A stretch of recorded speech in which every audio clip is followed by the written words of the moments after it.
Today is a new day. Today is a new day. Today is a new day. Today is, is a very big day. Big day. Big day. Big day. Big day for me. And a big day for you. Why? Why? Why? Today's Friday. That's why. That's fine. Good enough for me. Have fun, guys. All right. It's showtime. Good morning, DJ and PK. It's 97.5 The Zone. Welcome in on a Friday morning. NBA playoffs progressing, or, depending on the team you're rooting for and watching, ending. Damian Lillard, Giannis Antetokounmpo, and the Milwaukee Bucks are out of the playoffs, beaten in 6 games by the Indiana Pacers. I guess you can argue that Giannis Antetokounmpo was never in the playoffs. He was hurt. They go out in one round. The Bucks will have to regroup and see if they can do better next year. I mean, they won the championship, and now in the next 3 years, they come nowhere near defending it or winning again. They've won 1 playoff series in 3 years since they won the title. And I think the lesson there is when your chance comes, you better take it. And they got theirs. They got a championship. They got the first one for Milwaukee in 50 years. And it's a good thing they did it because, man, if it's not one thing, it's another. Middleton's hurt 1 year. Giannis is hurt another year. It just doesn't quite add up. 1 playoff series victory in 3 years. When they're standing there with the title and they're celebrating, I think if we are all told, 1.5 playoff series wins, would you take the over or the under? We'd all taken the over. Easy. A couple of first-round wins or 1 trip to a conference final. It seemed completely doable, and now it's not. And I think the memo to everybody else is you got to really focus when your chance comes because you just don't know if it's going to come around again. I mean, it looks like it should. It looks like it will, and it doesn't for one reason or another. I can remember doing the show with PK and me saying, Oklahoma City, these guys are so good. They're so young. They're going to win a title. Not this group, the previous group. When Durant was young, when Westbrook was young, when Harden was young. They got to a final against Miami. They're going to get there. And PK's like, you never know. And sure enough, they didn't. They traded away Harden, and it just never quite worked. They got back to a conference final. They blew a 3-1 lead. If it's not one thing, it's another. So you never really know. And I think the Bucks with one more reminder of that. Now the New York Knicks, they win also. They beat Philly in 6. That was a tight, entertaining game. Both teams had leads. Both teams gave up leads. It was tied. One team would go in front. It'd be tied again. Back and forth they win. It's tied a couple times late in the fourth quarter. But Josh Hart hit the big shot. And the Knicks went on the road in Philly. So they win 4-2, just like the Pacers did. And the Knicks are on to the second round. It'll be Indiana.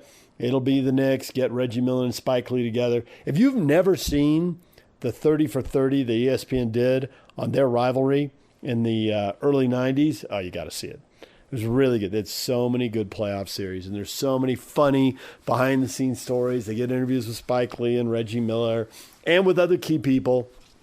It's really good. It's really well done. And I'm sure they'll pull out that old videos as those series get going again. So the Knicks are through and the Pacers are through, and they'll play each other.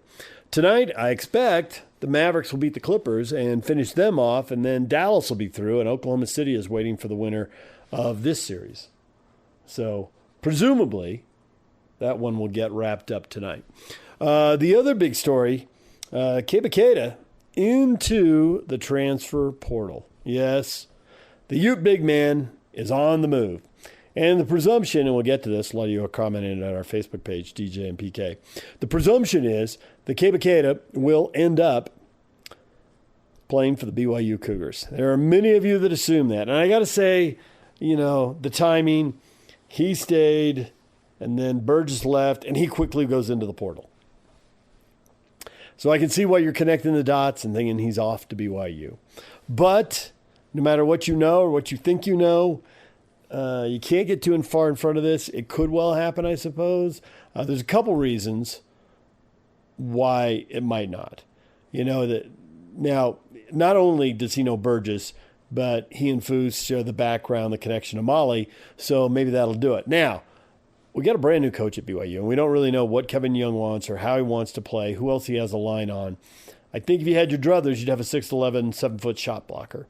Now, if you don't, Keba's athletic and he plays bigger than his size. He's a beast, right? So I don't know that they can play him in Foos together, so they have to split time. It's doable, but if they, does Kevin Young have a line on a big 7-footer? And is it about this year, or is it about getting a young big guy who over 2 or 3 years could really emerge? And we don't really know how Kevin Young prioritizes that stuff. So I guess we have to cool our jets just a little bit and see what he does. It certainly is easy to connect the dots. And, maybe not surprising if it works out that way. And then I think the other wild card is once your name goes in the portal, even if you know where you're going, there's always a chance that someone comes along and says, here's a pile of cash. And just cut right to the chase. I'm going there. Yeah, well, here's an extra couple $100,000. What do you think? PK was telling us earlier this week about the difference in college baseball, that he was told the SEC was literally giving 10 times what Pac-12 schools were giving. Pac-12 schools finding a player $5,000 in NIL money, and in the SEC, that same player can get $50,000.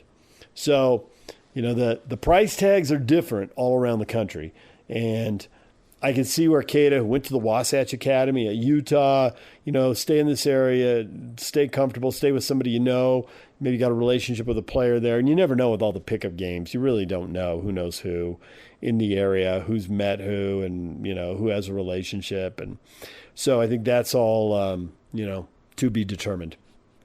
But Keita's in the portal, and, he can always reverse course and go back to Utah. I don't really think many people are thinking that right now, but, it's always a possibility. All right, DJ and PK, it is 97.5 The Zone. Coming up, we got a couple things to get to this morning. Thor Nystrom covers the NFL and college football. Get his take on the draft, his take on Zach Wilson, on the Denver. What are the Broncos doing? Why so many Utes? Is there really an opportunity to play there for these guys? We'll talk with him about that. Team has got some cap issues, a coach in his second year looking for his guys. And then also, the Kansas City Chiefs. Can they keep it going? Can they win a third Super Bowl? Can they win a fourth in 6 years? Nobody's won 4 in 6 years since the Steelers in the 70s. Nobody's won 3 in a row ever in the Super Bowl era. The Packers won the first 2 Super Bowls, but the year before the Super Bowl started, they won the NFL title. They didn't play the AFL team because the Super Bowl hadn't started yet, but they did win 3 straight championships. So that would be really the most recent thing you could compare this to if the Chiefs can pull it off.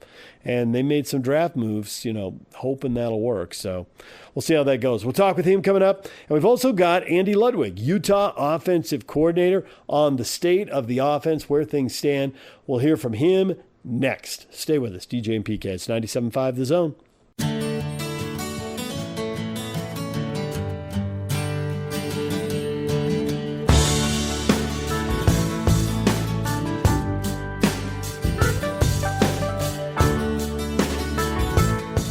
Utah offensive coordinator Andy Ludwig with us, and spring ball is wrapping up, Andy, and you take a million questions from everybody because everybody's curious about what the offense looks like, but there's probably something you're still curious about, even though you see it every day. What is your biggest question? It's still a work in progress. We've had a very productive spring and expose the players to a lot of different schemes, but trying to identify all the skill sets, all the abilities of the individual players within that.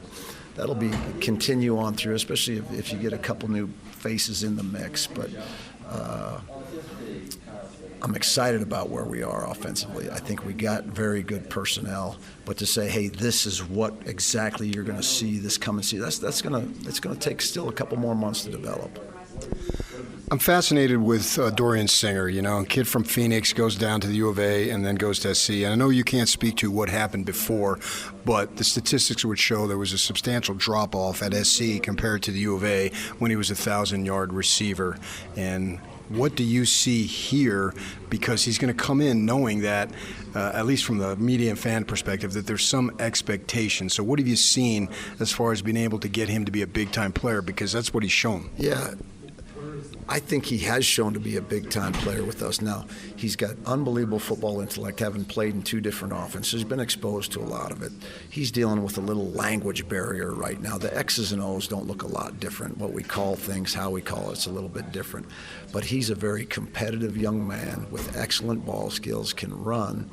And the one thing, like we all know, he's got one shot, and this is it. This is his last shot, and he's working his tail off and has had a productive spring. He's just got to continue to work and grind and hang out and live with Cam, do whatever he's got to do to master the offense so he can be at his absolute best when his best is needed. Since you love the old school references, I grew up in San Diego, and I saw Air Coryell, and I think one receiver who demands a second defender and help from a safety, he starts tugging at the defense, and he can really make the game easier for everybody else. Should I think of Dorian Singer as that guy, or is that putting too much expectation on him? That's what we're working for. We're putting him at the X receiver, which oftentimes you put 3 receivers to the field and the X to the boundary one-on-one. And if it's a one-on-one, hey, my job's to create it, his job's to win it, it's the quarterback's job to find it. So I think Dorian is that type of player. And if he draws double coverage, well, that creates one-on-ones for Brant Keithy, for Money Parks, whoever else we got to the wide side of the field. So it's a big role. And if they can lock him down one-on-one, it makes it a challenge. You say live with Cam, and you're speaking of Cam Rising, obviously, and that relationship has developed. And we saw last year with the quarterback situation on Thursday, who's it going to be, whatever, and there was uncertainty. But when it got settled, Devon Vele took off and had some big-time numbers towards the end of the season. And he spoke to us. He came on our show each week, and he spoke about the relationship that he had, and there was no more confusion. How quickly can that relationship between those two get up to speed? Because obviously it's important. Yeah, it's in progress right now, and Cam is fired up to have that caliber player playing that backside. He can identify and see that one-on-one. Dorian's doing a good job of winning most of those one-on-one reps. We play great defense. We play a great corner play, so it's a battle every day. And I think Dorian is on the right track. And again, as I say every spring, we got to be productive this spring. It's got to lead to a good summer. We got to put in great summer work to put us in position where we want to be when we come back for fall camp. Is Keithy back to a place where, because I think at his best, it was really hard to match up with him one-on-one. If they can't double Singer and Keithy at the same time. Is Keithy winning most of his one-on-one battles? Because if he is, and Singer is, it seems like now the defense is really on its heels. Brant has come back. We've kind of not guarded, but we have been very meticulous about his pitch count early in camp. As spring has gone on, the pitch count has increased. He's matched that workload very well. Is he back to where he was in early 22 and late 21? I don't know if he's quite there yet, but he's well on his way. And he's a matchup nightmare, and once he gets the ball in his hands, that remains the same. He's a tough guy to bring down with a one-on-one tackle. I'm intrigued by the running back situation. I mean, you got Bernard, and he's been here for a long time. I heard you say he's been here forever, and it's true. He has been. He's got a ton of experience. They didn't have a big body, and a lot of times, you have already a featured back. Maybe not at this point, but certainly in the season, somebody emerges. Yeah. What level of, confidence do you have that he can be the number one back, given his frame? Well, again, you just got to be careful about how many times. I want to keep that position fresh through the course of the game and fresh through a season. So I don't know that Mekhi Bernard is that 25 carry a game type of player.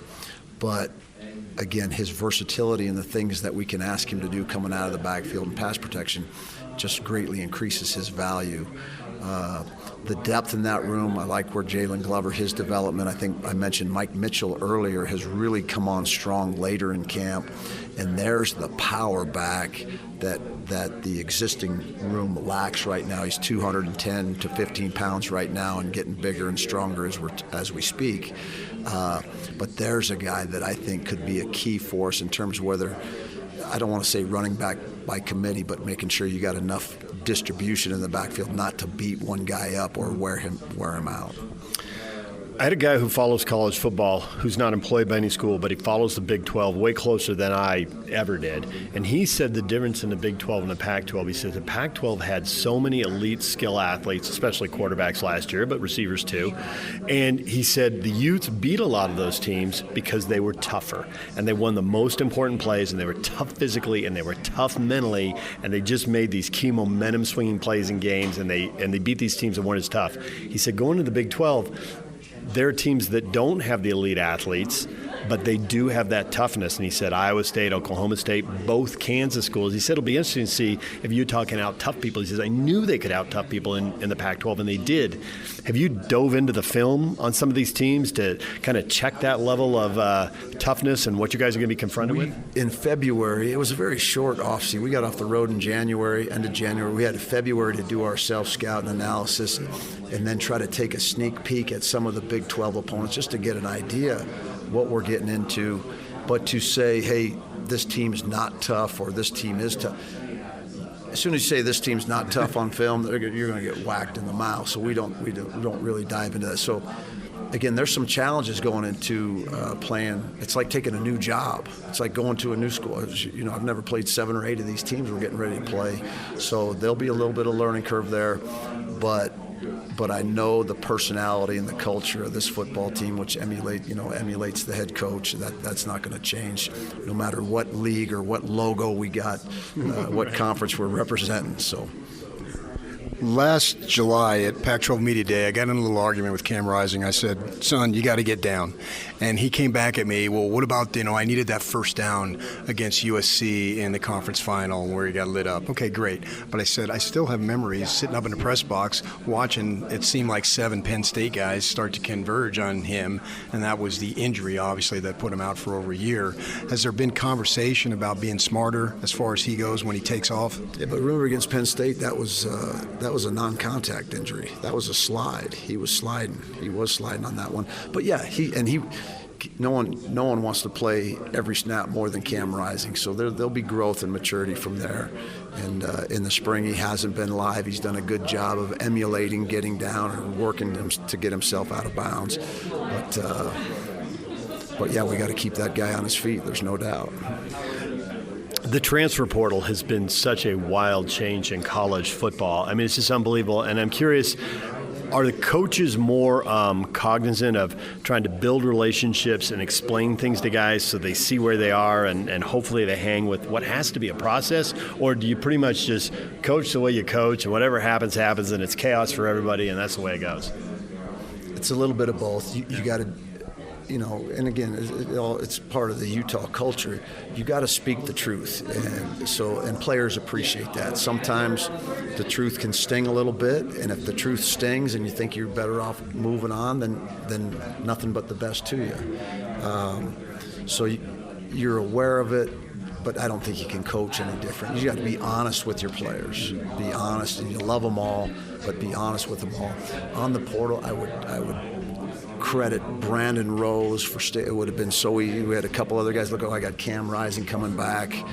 I'm not going to have my shot. Credit Brandon Rose, because in this day and age, especially at that position, there's only one ball. It's easy to jump in and jump out, so I really appreciate him sticking around. The final question, at times your head coach, as far as his hair, look real shaggy. How come yours looks the same every day?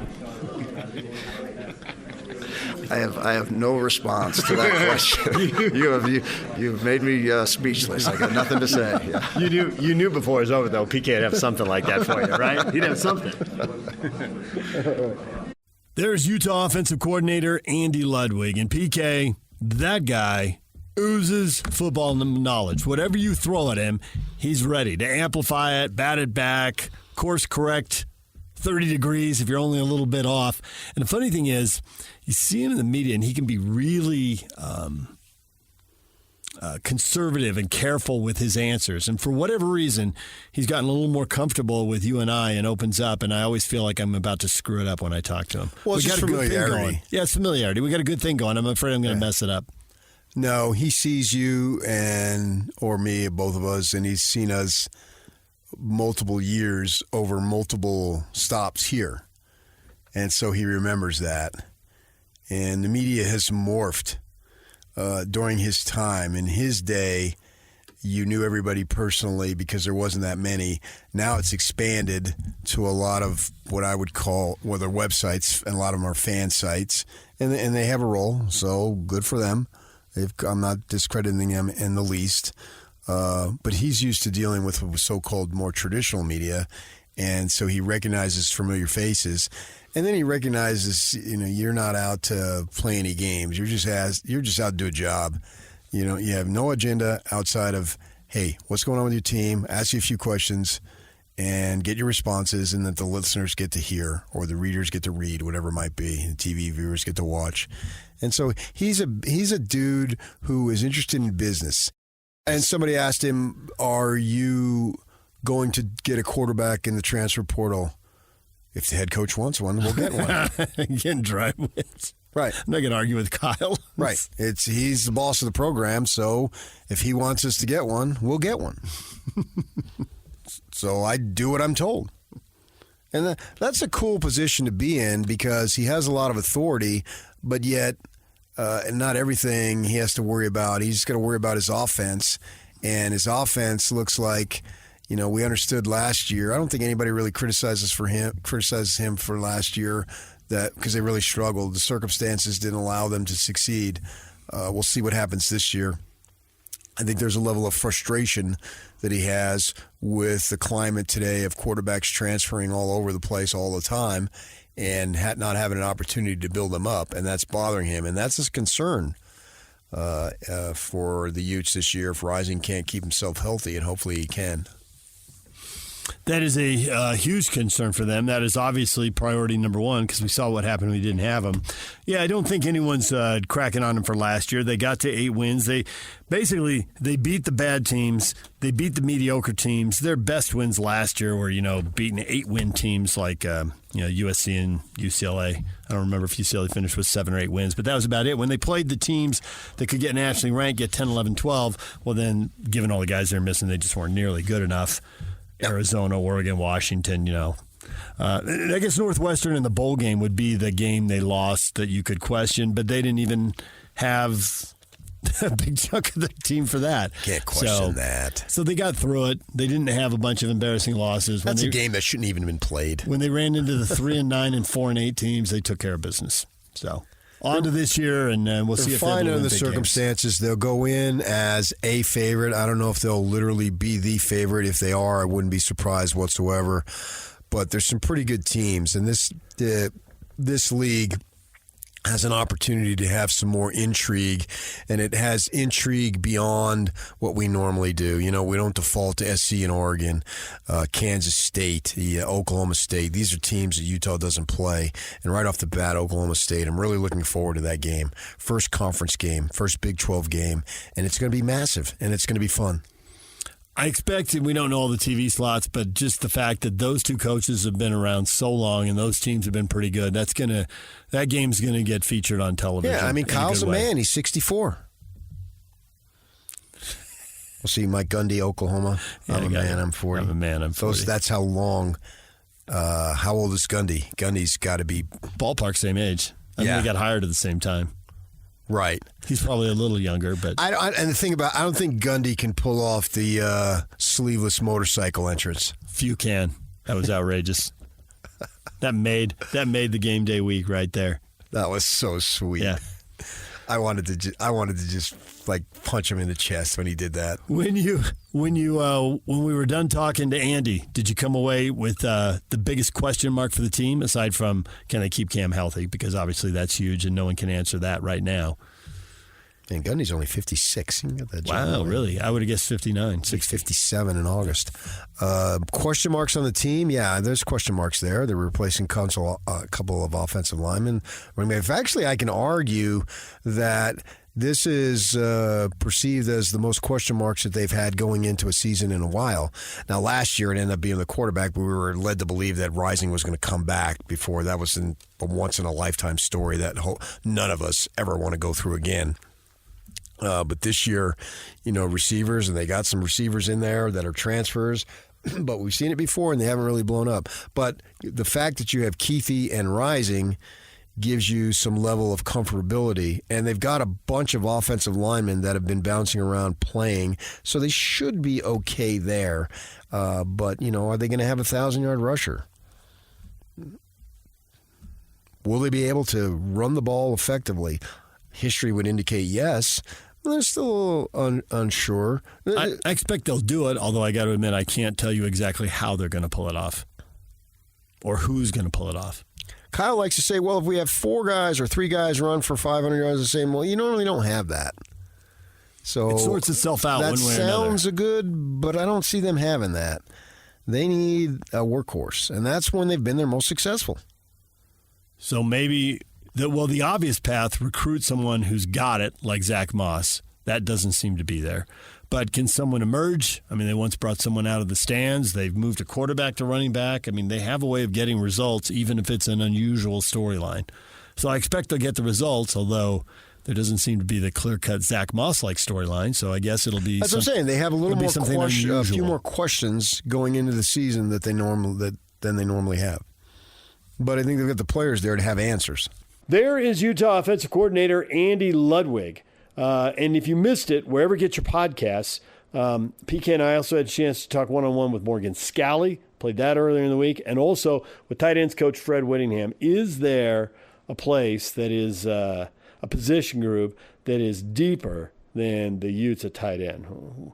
We had that. We had a conversation with Fred Whittingham about that. Wherever you get your podcasts, you can search those out. When we come back, Thor Nystrom. He covers the NFL draft and he covers college football. His take on where some of the more popular teams in this area are headed. Next, stay with us.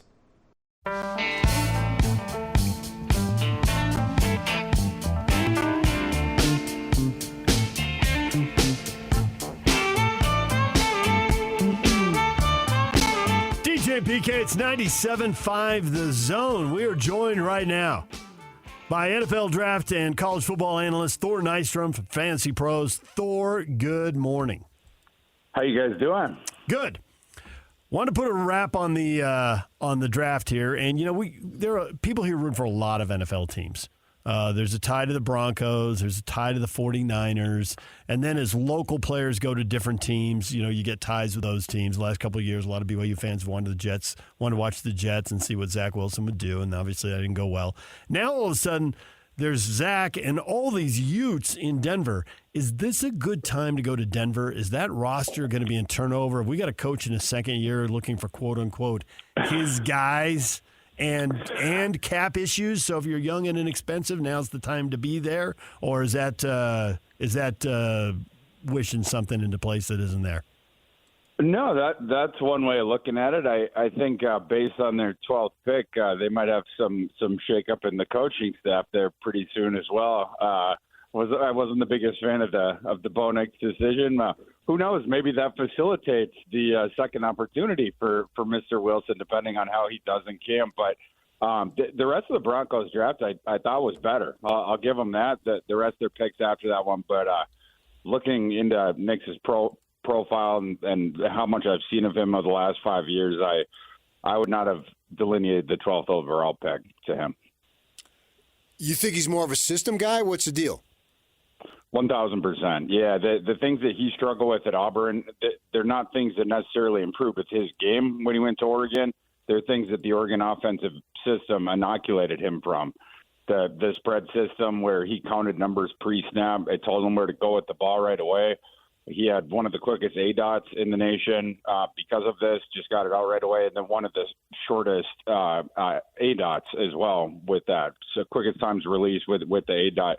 The only other guy in this draft class that was close with him on either account was Austin Reed of Western Kentucky. Everyone knows that's a Mickey Mouse air raid system, but they didn't talk as much about that with Bo Nix. But on the other thing with him on film constantly with Bo Nix, I would see guys streaking free downfield that he just wouldn't see because, again, the system had taught him, you go to this guy, you go to that guy. And he can get it out quick, and on the hands, short and intermediate, within that system. But when the answer is not given to him pre-snap, that's when things start to devolve for him, and that's my concern for him going to the next level. With a half dozen quarterbacks going in those first 12 picks, the last time we saw something like this was when Zach Wilson came out, and there were 5 quarterbacks at the top of that draft, and Jacksonville had the number 1 pick. Okay, they got a good quarterback. The other 4 guys have all been traded. The teams have all given up on them. We can hype up all 6 of these quarterbacks, but how many of them do you think are going to be traded in 3 years? Yeah, exactly. I mean, yeah, just by the data, you'd expect 3 of them to bust. Like somewhere around there. And you brought up that class.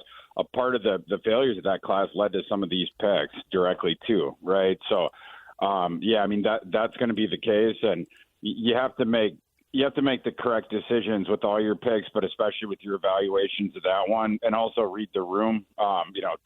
I don't mean to bring up the Knicks pick again, but that one involved Christian Ponder for me. Bringing up another quarterback draft where a team got stuck on the wrong end of the quarterback run early and just decided to grab the last one on the train, even though they were probably pulling them up by a round.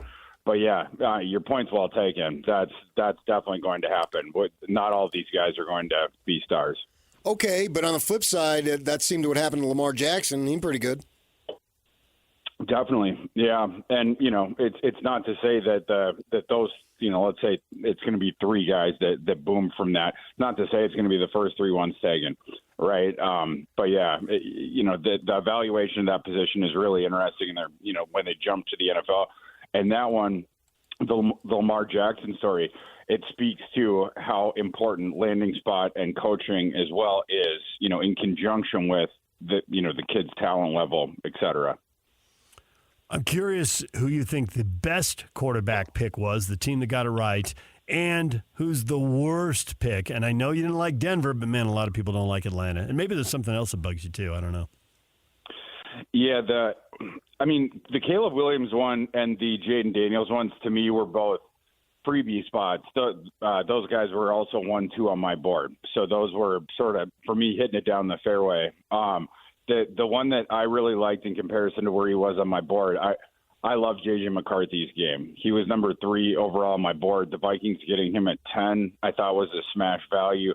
And the fact that they didn't have to give up their 2025 first-round pick or their second first-rounder to get him, I thought was pretty incredible. When you look at all the mock drafts and the lead-up to the event, every single one of them, that trade-up that required to get McCarthy or whether in that exercise they had May fallen a little bit lower, it always required at least one of those 2 resources, if not both of them.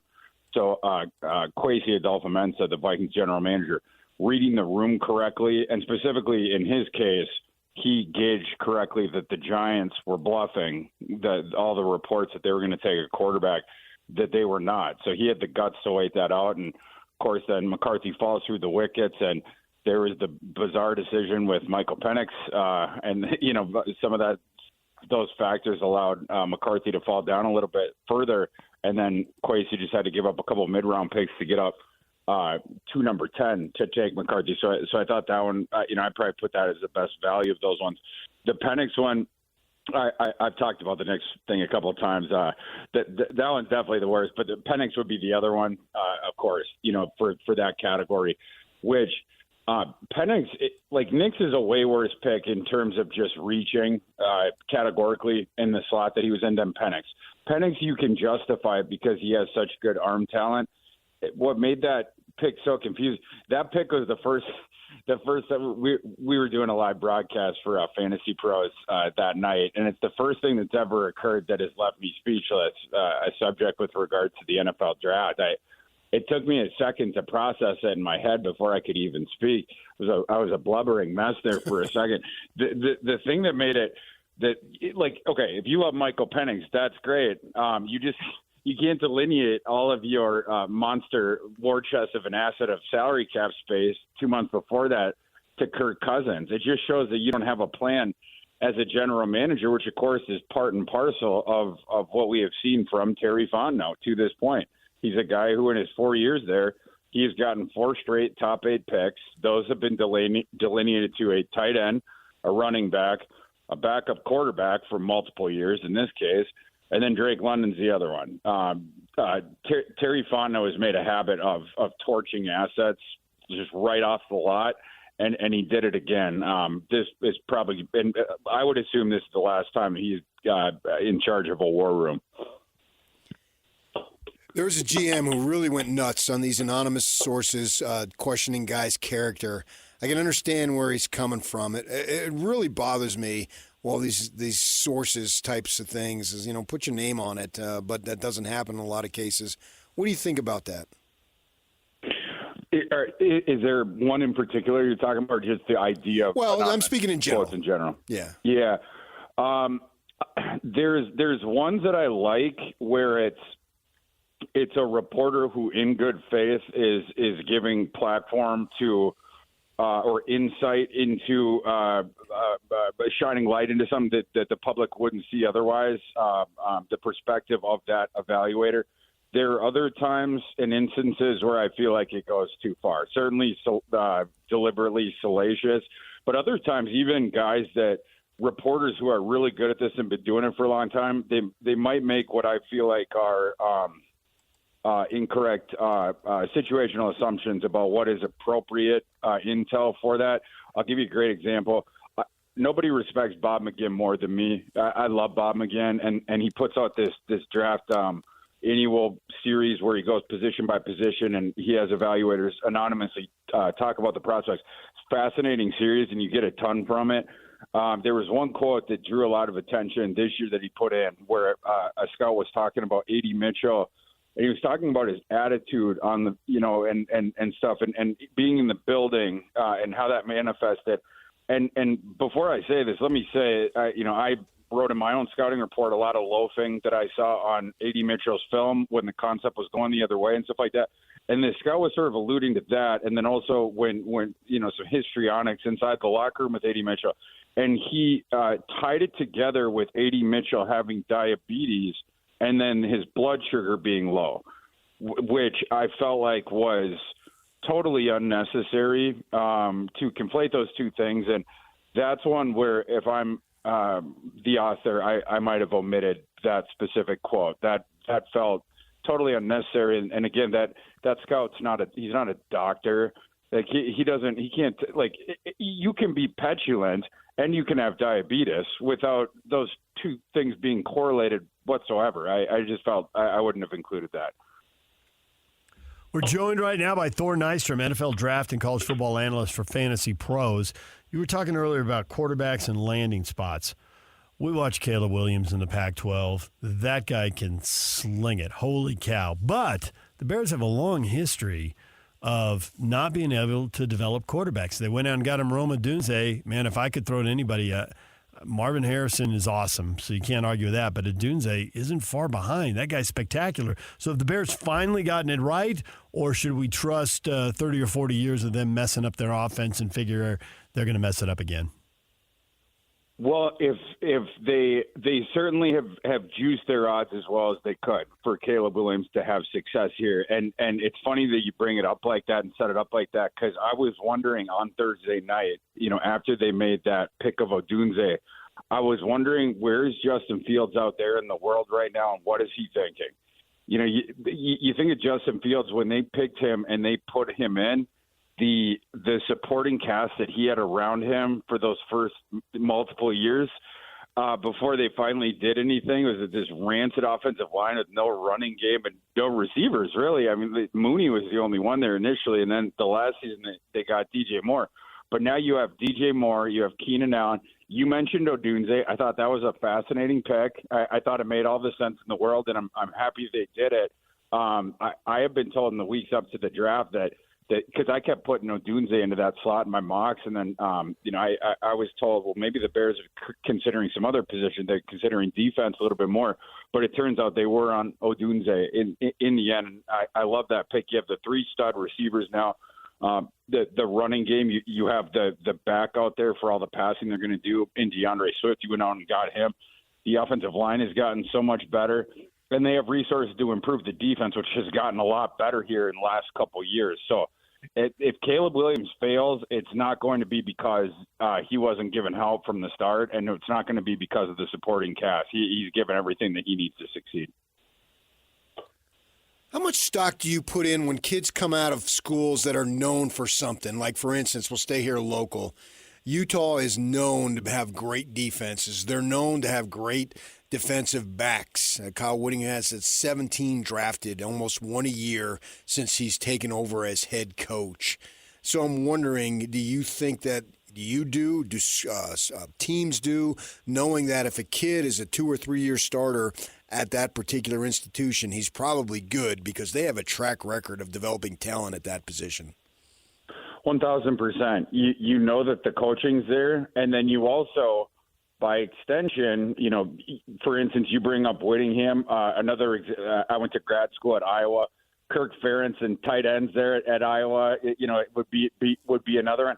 You know that there is also a historical precedent going back a decade plus at that position, at that group, at that school, with success translated to the NFL, right? So you can watch the film and you can sort of see it evoked back through the years, multiple examples of guys in those same posts, obviously the same scheme for the same coach, that then went to the NFL and did it as well. So yeah, like it's super helpful in that regard. And you also know that those coaches identifying those guys, whether it's out of high school, whether it's out of the portal, bringing them in and then coaching them up, to me, that's also telling. Going back to Iowa, the fact that they went out, they grabbed, so prioritized last offseason in the portal, their number one target was Eric Gall for Michigan because they wanted to plug him into the Sam Laporta role as a pass-catching tight end. Eric Gall was doing tremendous at the beginning of the season before he tore his ACL, unfortunately. I think it was in the 6th game. But the NFL ended up being bullish on him. He could be the pass-catching tight end that Joe Burrow was looking for. And I think people were surprised with how high he went. But I think that's one thing that speaks to what you're talking about, the trust that evaluators in the NFL have in situations like that and coaches like we're talking about here. The Chiefs are trying to win, and we're joined right now by Thor Nystrom, NFL draft and college football analyst for Fantasypros. The Chiefs are trying to win the Super Bowl for the 4th time in 6 years, which would match what the Steelers did in the 70s. It hasn't been done since then. They're trying to win 3 in a row, which you got to go pre-Super Bowl to the Green Bay Packers in the mid-60s. It's so difficult. The salary cap is there. Your team gets older. You're paying your vets more. Travis Kelce just got his $70 million a year for 2 years. Did they draft well enough that they can bring in some young talent and some inexpensive talent and stretch this run out even more and chase, just legendary NFL status? Yes, I do think so. Yeah, and they made a really interesting decision there at the beginning. I go on Kansas City radio sometimes, and it was funny. Like I remember a week before the draft, 2 weeks before the draft, right out the gate, I got at that. He asked me. He goes, all right, the first round. He goes, is it going to be the offensive tackle or is it going to be the wide receiver? And I just started laughing. I was like, no other position. He's like, no other position. And they, as a team, everyone else, the fan base, it was like everyone knew the two things that they were zeroed in on. That was the two different things. And so they made this fascinating decision at 28, the end of the first round there, in taking Xavier Worthy, skipping up there just a couple spots in order to take him at 28. Because you did so over Tyler Guyton, who was the last sort of consensus round 1 tackle that was still available. Because obviously the tackles kept getting pulled up. It was one of the reasons why we had the 14 straight guys go at the beginning of the draft. But the Chiefs take Worthy there over Guyton, so in a risk. And then, but in my opinion, it sort of paid off for them when, in a stroke of luck, especially in this environment that we were in, where all these tackles, there was this inflation in their price tag, where Kingsley Suamataia just falls into their lap at 63. I was like, oh my God, like the NFL, the Chiefs, they're just this one team that the last 5, 6, 7, 8 years in the draft, it just seems like they're consistently kissed by kismet. And for Suamataia then to fall down to them, on my board, he was very, very, by far and away, clearly the top tackle left on the board at that point. For him to fall to 63 after you've already taken Worthy and you took a chance on, we're going to prioritize Worthy here. We're gonna call back and evoke to the Tyreek Hill speed element. With Worthy, his play reminds me more of a Deshaun Jackson in terms of that his on-field style. But then to get that and then to add Suamataia later on, a guy, Kingsley Suamataia, who has round 1 ability, they need to work with him. But There was no one else there that you could have said that about. And, goes one pick behind Roger Rosengarten, who I wasn't sure I would have taken him there, more of a third-round guy for me. But the Chiefs end up coming out of that smelling like daisies. It's never too early to look ahead, and we got the 25 draft just, 49 weeks away. So maybe not, actually, 51 weeks away. There's Shedeur Sanders, a lot of talent, but he's running on Twitter, bad-mouthing guys. It's just a bad look. You think that would be any concern to NFL scouts? It's definitely going to be a question for sure, because they ask about everything. Right, and they want to know about everything, and they project everything, and all these personality quirks down to the most minute area of them. And so this one, for sure, I think one thing that Shedeur will have going for him is he's been in the spotlight for a while. Obviously his father was in the NFL, and for a long time has been in the spotlight for a while. And so, they can project, well, it's not that this is going to be his first, time in the limelight, whatever, but that was a terrible look. And with his father as well, you sort of know where it's coming from. You guys saw, it wasn't just Shedeur who was like quote tweeting this poor kid who spent 2 semesters at Colorado, then transfers out and he goes to Austin Peay to safety. Yeah. And they're quote tweeting him and dunking on him, and then Deion Sanders is coming out and dunking on these FCS kids. It was like, guys, the Colorado thing is fun, and I like, just in terms of an experiment, I think it's fascinating the way that Deion's taken to sort of the new world order of college football, where we actually have free agency now, and to me, it's fun to see. At the start of this thing, programs run it different ways, and he took it to the furthest end of one polarity that you can possibly take it right from the start. I love that, because to me it's team building. It's the same reason why I'm talking to you guys about the NFL draft right away. I've been obsessed with this stuff since I was a kid, and finally we get to talk about it with regards to college football. That stuff's cool as far as the roster building and the philosophy behind that. Deion's got to knock this stuff off. Because if he doesn't, all of his charisma and everything like that, and calling the kid and how cool that is for the kid, and Deion Sanders is coming after me, the amount of money that they can drum up for their NIL collective to help entice people out there, it's not going to matter if you have another 4-8 season, and then these kids are like, it's a 1-year revolving door with a coach who is just going to publicly embarrass me if and when things don't work out for me on this team. For those reasons, if I was Deion, I would can it. And for Shedeur, a guy who Deion's out there and like, he's going to be a top 5 pick. I love Shadeur's talent. I think I might be out there. Like, certainly before last season, I was telling everyone, I was like, this guy's a first-round talent. People were laughing at me. I actually agree with Deion in terms of just ability on the field, but we're going to have to see it this year. There's a couple parts of his game certainly to work on. And Shedeur needs to not follow his father's example on this specific thing. Be tactful in public. Thor, we'll leave it right there. We appreciate your time. Thanks for hopping on with us. And people can read more of you. And watch all the podcasting and that stuff you do. You got a lot of stuff on YouTube. Thor Nystrom, NFL Draft College Football Analyst for Fantasypros. Thor, thank you. When we come back, what is trending? The headlines are on the way. It's time to get your morning started with the news you need to know. News update. This is what's trending with DJ and PK. #NBA. Bounce pass left side. Nembhard stole it. Leads Toppin to the rim, and Toppin does the rest with a two-hand slam. That was a beautiful pass by Andrew Nembhard, full court. Cross court, Hart on the left side. One dribble, hands it back to Brunson. Shot clock at 18. Brunson up top. Hart wide open. Three-pointer. Fires away. Knocks it down. Josh Hart puts the Knicks up by 3. Last game, we were the first team in NBA history to win a game with your 2 best scorers out. I mean, that's history. That's not like one game or 1 year. It's hard to do, man. Like, take Jokic and Murray away. Go to each team and take their 2 best players away. It's going to be hard. I like our group of guys. I think we have, an amazing group of guys. Obviously, it didn't work out this year, but we also played a great team.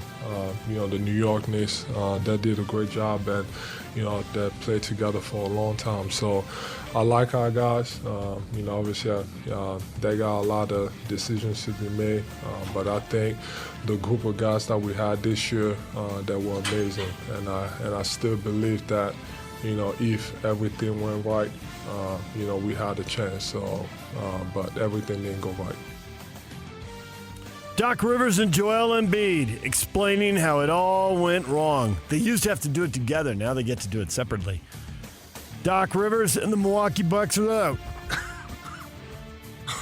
Playing without the top two guys is hard. Well, that's true. Can't really argue that. And that's why they're done. And the Pacers move on 120-98. They blow that thing open in the second half. Damian Lillard did return, so they weren't without two guys. They're only without one. And Lillard had 28, but not nearly good enough. I think the Bucks are fortunate they had injuries, because otherwise they would be explaining why they went out early when they were at full strength. And that would be a super awkward conversation. But I don't think we saw anything out of them that made us think these guys are going to make a deep playoff run. Maybe they could have won this series and they wouldn't be explaining it right now. But the fact is, they won it all. And in the next 3 years, they won a grand total of one playoff series, and that doesn't make sense to any of us. They weren't that old. They didn't need to be broken up. They have had injuries. Certainly, the year they won in the first round and went out in the second, the year they were defending their title, Middleton was hurt that year. And it's been a struggle for him to get healthy and stay healthy. But Giannis now has this injury this year. It's just... There's no way you look at that team holding up the trophy that night, and the people of Milwaukee swarming the streets of Milwaukee, huge party, first title in 50 years. Well, you guys better enjoy it, because you're only going to win one playoff series in the next 3 years. I would have never believed that. And yet here we are. And that just tells you when your moment comes, you better seize it, because you think you're going to have a run, you think you're going to have a 3 to 5 year window, and I know Jazz management wants to build that, but you don't really know. You don't get to control somebody hurting their knee. Yeah, and I wonder how Bucks fans feel about that, right? Because it's like if you would have told them 3 or 4 years ago, is it worth it? That's a different thing. I was going to say, how do they feel right now? They're pissed. Oh, yeah. Now, if you offer someone a trade, hey, in the next 4 years, you're going to win a title right away. You'll have the immediate gratification. The next 3 years are going to suck. Almost every fan base signs off on it, right? If you're super spoiled, you don't. Especially the small markets. I think every Jazz fan would. Right now, if I told you you're going to win a 100%. title and then you're only going to win one playoff series in the next 3 years, Jazz fans would be like, well, how many playoff series have we won in the last 4 years? One. I'll take it. Yep. Knicks beat the Sixers 118-115, so you heard Embiid. What I like about this, and we can get into this later, is I've never really looked at the playoffs this way before, but I can't wait now for teams to lose. And then the next thing I do is start looking at the roster and listening to the talking heads on, okay, how does this team add somebody? What do they have to give up? How do they retool? Will they give up a bunch of stuff and make a push? And is there some way for the Jazz to get in the middle of that and go big game hunting? When the Warriors were eliminated, Suns eliminated, Lakers eliminated, now with the Bucks and the Sixers, I don't immediately see what the Bucks are going to do. I think they're going to try to run it back and get healthy, so I don't think there's anything there. But the next 24 to 48 hours, if I hear anybody talking about it, I'm willing to entertain all options. What have we got? How might this work? Well, and the interesting thing, too, like you look at the Knicks and the Pacers, the two teams that are moving on, like who are their big game? I mean, Jalen Brunson has been electric in these playoffs, but you like a year ago, you wouldn't have considered him like one of the top stars in the league. You're absolutely looking for people who are going to emerge. You're not just looking for established stars. And I think the thing with all these established stars is, and Ainge made this really clear, was, if you're looking at somebody who's 35, he's not so thrilled. He's got a bunch of teenagers every year with 3 draft picks. So he's got all these guys in their early 20s. Now, if you could get someone who's 25, 27, 29, yeah, okay. But if you start talking 31, 33, 35, not so much. The other thing to watch here is somebody's getting off the schneid. Either the Knicks or Pacers are going to the conference final. The Pacers haven't been there in a decade, which kind of puts them in it's kind of average as far as how long you've been. Half the league has waited longer, half the league has been more recently. But the Knicks haven't been to a conference final in 24 years. It's only the third playoff series they've won in 24 years, so you know they'd take that. 4 years, we get a title, and then we only win one playoff series? We've only won 3 in 24 years. We'll take the Milwaukee Buck deal. Give it to us. 24 years since the Knicks went to a conference final, and at which point they lost to Indiana. I don't know if you've seen this, Christian. I don't know if you're old enough to remember. I don't think you are old enough to remember. So have you seen the 30 for 30 ESPN did on the Knicks and Pacers rivalry in the 90s? No, but I heard you talking about it earlier. Get to it, people. All you young kids out there. I showed it to my kid when he was probably 13, and he was born after it all happened. He's about your age. And we were like 20 minutes in, and he's like, Dad, this is really good. It had everything. Big market versus small market, celebrity versus, count. It just had it all. And it went back and forth. They both won big games. They both lost in humiliating fashion. And they kept meeting in the playoffs over and over. It just kept building. I don't usually get that into the Eastern Conference playoffs. The NBA is so big, it almost feels like 2 leagues. But I got into that. It was easy to get into that. Really good basketball, good drama. Maybe they'll have it this year, and maybe the Knicks will get to a conference final for the first time in almost a quarter of a century. All right, DJ and PK.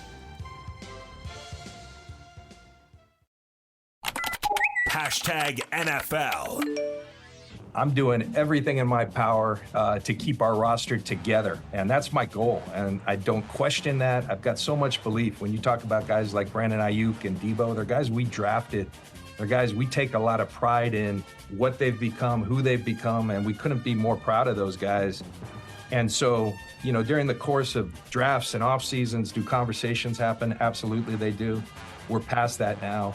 Our special teams coordinator was talking about Justin Fields being back there. What? We're like, hold on. Whoa, you breaking news already? We looked at him like, Justin Fields got to be that back there. And, I don't know. I think it's cool. Yeah, I'm focused on what I can control, and that's preparing to play good football. So I'm getting healthy, and I'll be ready to go. There's Jaylen Warren and John Lynch, the Niners GM, on the potential of a Brandon Ayuk or Debo Samuel trade. And they want to get paid. You've got to draw a line in the number in a salary cap sport. You have got to move guys if they're going to cost too much. Because otherwise, you pay your star wide receiver, well, then what do? Do you go cheap on the linebackers or the D-line? Where? You got to short yourself somewhere. So you really got to draw the line and stay disciplined. If you're lucky, you have a little wiggle room to overpay because you've got rookies and people on rookie contracts contributing. That's why you've got to draft well and the pressure's on the draft. That gives you a little wiggle room to give a guy a little more. Otherwise, I totally get why he says you got to move him. And we saw this with the Chiefs, right? Tyreek Hill wanted to get paid. He got paid. He went to Miami. He made Miami better. Miami does not have a complete team. I think they're good. I don't think they're great. And he makes plays for him. Hill makes plays, and he's worth a lot of money. But if you want to win a Super Bowl, no. If you're determined to win a Super Bowl, everybody wants to win a Super Bowl. If you're determined to win a Super Bowl, you got to draw the line, and then you got to find new talent to compensate for the guy you lost. And that's what the Chiefs did. Miami made themselves better, but they've also, I think, parked themselves in that cul-de-sac where there's no way out. Can they get to a Super Bowl when they're paying that kind of money to a wide receiver? Man, only if they hit on a bunch of guys who they can put on that rookie contract. That's the way to save the money and to give you a little more flexibility to overpay people. So I get why Lynch says what he says. Why did Jaylen Warren, former East High Leopard, say what he said? He's now a Steeler. Well, he said it because he heard it and it's the truth. Special teams coordinator would like Justin Fields to return punts. Quarterback returning punts, have you lost your mind? And I don't know when he says special teams. Did he mean punts or did he mean kickoffs? The kickoff rules have changed. That's true. So it could be the kickoffs. I still think there's going to be big collisions. I think you can argue there won't be as many massive collisions. Either way, I think it's a really interesting idea. They're going to run the quarterback, and they're going to expose him to injury. It's interesting because can he make you big plays and give you field position? Here's the problem. If he's the starting quarterback, my answer is absolutely not.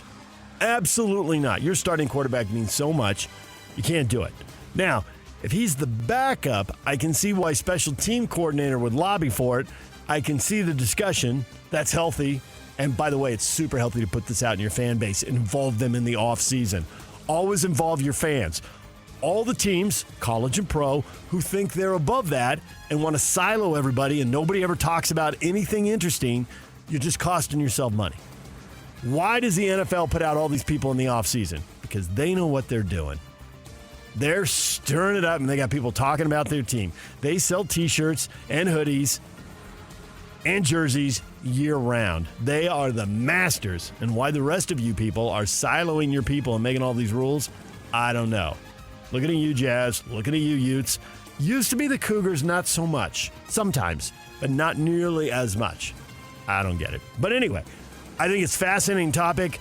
Ultimately, I think if I were the head coach, I'd say, no, I can't risk my backup quarterback. There were more than 60 quarterbacks who started NFL games. And the Steelers' margin to get in the playoffs will be tight. And there's a lot of pressure. Tomlin's got to win. I saw all the stuff on social media. Time has passed. They haven't had a deep playoff run. They haven't had a good enough quarterback. The best quarterbacks make deep playoff runs. Kansas City has one. Cincinnati has one. Buffalo has one. They're going to win playoff games. Pittsburgh, you don't have one, you're not going to win. Mike Tomlin isn't some wizard out of Harry Potter. He can't conjure this up. He's not freaking Gandalf making fireworks, okay? No, you need a better quarterback. Now, Fields isn't a good enough quarterback. If he's your third quarterback, I'd do it. I'd absolutely do it. I think Fields like is a Taysom Hill type of situation. Taysom Hill is a kick returner. I like it. I like it a lot. That guy needs to touch the ball in the open field. So Taysom's an excellent example. All right, DJ and PK. It's 97.5 The Zone.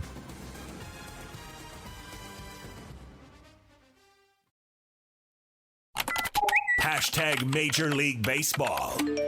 The pitch is hit in the air softly left field. It's down the base head. The Marlins walk off the Rockies. They sweep them. Sanchez the hero. They win it 5-4. Payoff pitch to Lindor. Swinging a liner towards third. Fair ball. Base hit going into the left field corner. Around third, Beatty. He scores the tying run. Bader around third. Getting to the plate. There will not be a relay throw. Bader scores sliding. Put it in the books. Francisco Lindor has won it for the Mets in the bottom of the 11th inning. The 1-1. Hit on a line to center field and fairly deep. Grissom is back. He's at the track. He's at the wall. He leaps, and that ball's gone. Ryan McKenna, a solo shot to center. The Orioles have gone deep twice in the fourth, 3 times today, and they have a 3-1 lead. The Orioles, all alone in first place in the American League East. The Orioles take 3 out of 4 from the Yankees. Nice series in Baltimore. They got to be pumped. They've been down for a long time. I was talking earlier about my kid and you, Christian, and you're too young to remember this because the Orioles have been a joke most of your life. The Orioles were a proud franchise. The Orioles were excellent. Hall of Famers. You knew they were going to win 90, and they might win 100 or win the World Series. And they had great teams when I was a kid, growing up, elementary, junior high, high school, and when I was your age in my 20s. And then, woo! What's that song? Darkness on the Edge of Town? Yeah. Well, this swooped in and it enveloped first Memorial Stadium and then Camden Yards. And the Orioles have stunk. So this has got to be awesome for them. They got a good group of players. They're going on a nice run here. I know I just said you can't count on anything happening for 5 years, and that's true. But it does look like the Orioles are set up here. They ought to have a nice little run and having a good year right now.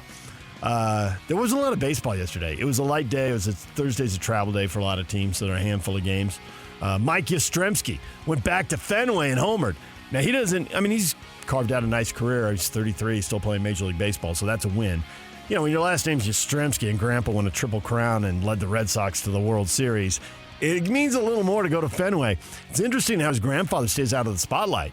Yaz came to the park, had a quick words, but was gone before the game started. And Mike Yastrzemski said, well, that's just the way he is. Like, he always talks about family. If I ask him about hitting, then he talks about hitting.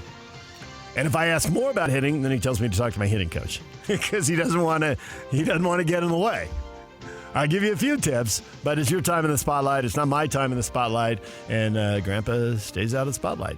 But nonetheless, Yaz went back. Second time he's been back to Fenway now with interleague play. You know, they don't get to go every year, but he's it's not the first time he's gone either. And he's now homered twice at Fenway.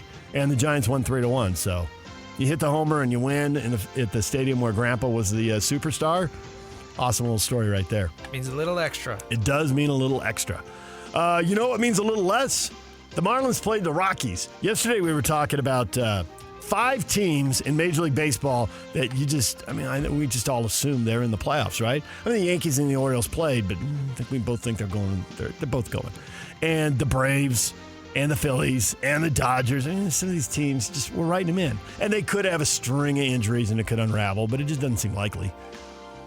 How about some teams we can absolutely write off? And I know we've had teams mid-season catch fire when nobody expected, but I think 2 of them played yesterday. The Rockies playing the Marlins, that's a quadruple A game right there. You guys, you're 9-24 and you're 7-24. You're not really serious about winning. And I can say that is I know some of you are turning around like, DJ, have you watched your Padres? Yeah, they had a decade of quadruple A ball. They're trying now. They're not very good at it, but the front office is trying. They're spending money on good players. The players don't seem to fit together, have any chemistry, and seem to have all the, chemistry and belief of a wet paper bag, but whatever. At least they're trying. Yeah, I know quadruple A baseball when I see it. I've watched the Padres play it. So the Marlins beat the Rockies. Great. Those 2 are out. Who else is out? Marlins and Rockies for sure. I think we can write off the White Sox. I missed this, but I heard someone from Chicago on TV say, I'm not impressed with Minnesota's 10-game win streak because he beat the White Sox 7 times. Nice! I did not effectively devalue Minnesota's win streak. I would just say Minnesota's got to beat the teams in front of them. You got to play the White Sox, you better beat them. But to the point, can you keep winning after the White Sox? I mean, you can't play the White Sox every week. When they go off the schedule, can you keep it going? But hey, those W's add some confidence for sure. I'm writing the Angels off. I know the Astros have the same record, but they've won too much. Some of these guys have won too much. The Astros are the team that maybe could catch fire. And even though it's a horrific start, maybe they catch fire. And man, that six teams in the playoffs from each league is a pretty forgiving format. So the Astros could do it. I mean, they're 11-20 now, but we'll write off the Angels and the White Sox and the Rockies and the Marlins. 4 teams gone, 5 teams in, 21 teams playing for 7 spots. Let's go. All right, DJ and PK.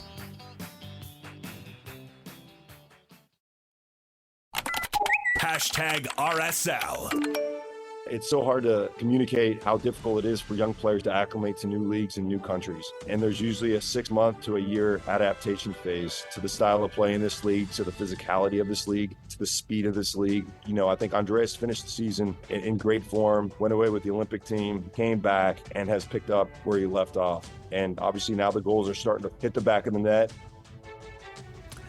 That's Pablo Mastroianni, that is RSL's head coach, talking about the guy who's playing on the right side in the attack, Andres Gomez. 4 goals, 3 assists, 9 games, 8 of them starts.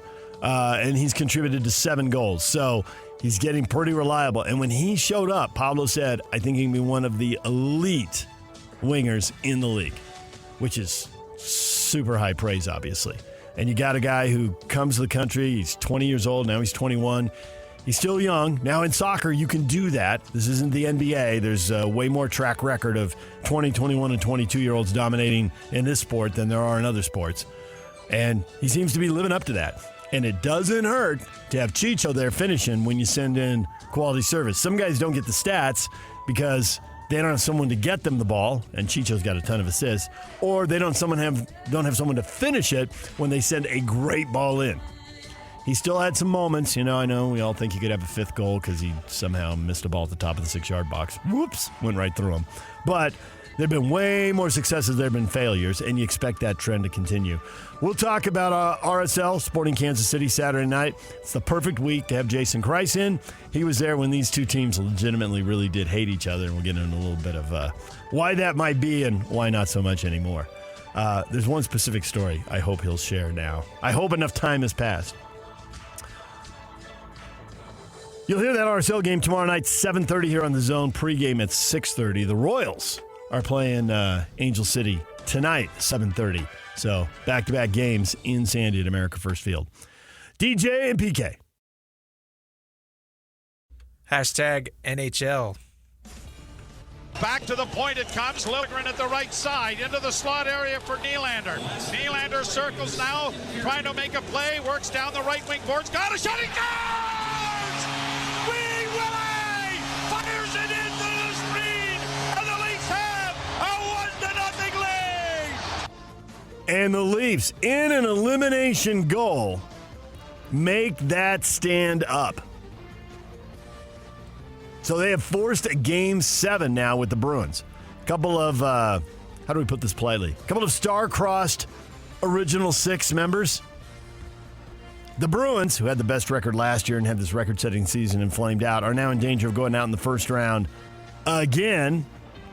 And meanwhile, the Maple Leafs, who have gone the longest without getting the Stanley Cup final. 55 years. No fan base in the NHL has waited longer. Can they get out of the first round? They've got a Game 7 Saturday to find out. High stakes for Boston and for Toronto. You find yourself sucked into this a little bit now? Now we've got a team going? Oh, 100%. Yeah. And my in-laws live in Las Vegas, so they already got sucked in? They went into the NHL until the Golden Knights showed up. Yep, they got me a Golden Knights hoodie for Christmas, so I've been following them for the last year or two, I guess. It proves all sports is local. As soon as you get a team, as soon as you get buy-in, it's go time. Yeah, and it's super exciting. Everybody here is pumped. And beyond the Maple Leaf struggle, it's 30 years since one of the Canadian teams, and they have 7 of the 32 teams. They basically have almost a quarter of the league. But it's been 30 years since a Canadian team hoisted the Stanley Cup trophy. You do not lift the Stanley Cup trophy. You hoist it. So keeping Toronto alive, keeping that dream alive. Winnipeg has been sent home, and Edmonton has advanced. So Calgary didn't even get to the playoffs, and neither did Ottawa or Montreal. So a lot of teams are out. Can the Maple Leafs hang in? And they have their individual storyline as well. All right, DJ and PK. There you go. That is what is trending. There was one notable absence there, college hoops, and that's because we are saving it for the next segment. And the question of the day, yet another development in the world of college hoops on the local basketball scene right here on the Wasatch Front. Now what? What is next? And maybe you missed what happened. I doubt it, though. If you're hardcore, you know. But if not, we'll get you up to date on what happened and what will happen next. Stay with us, DJ and PK. It's 97.5, The Zone. This is DJ and PK, Utah's highest-rated sports radio morning show for over 20 years. Ridiculously good. Presented by Murdoch Hyundai, Utah's #1 Hyundai dealer for 16 years in a row on 97.5, the KSL Sports Zone.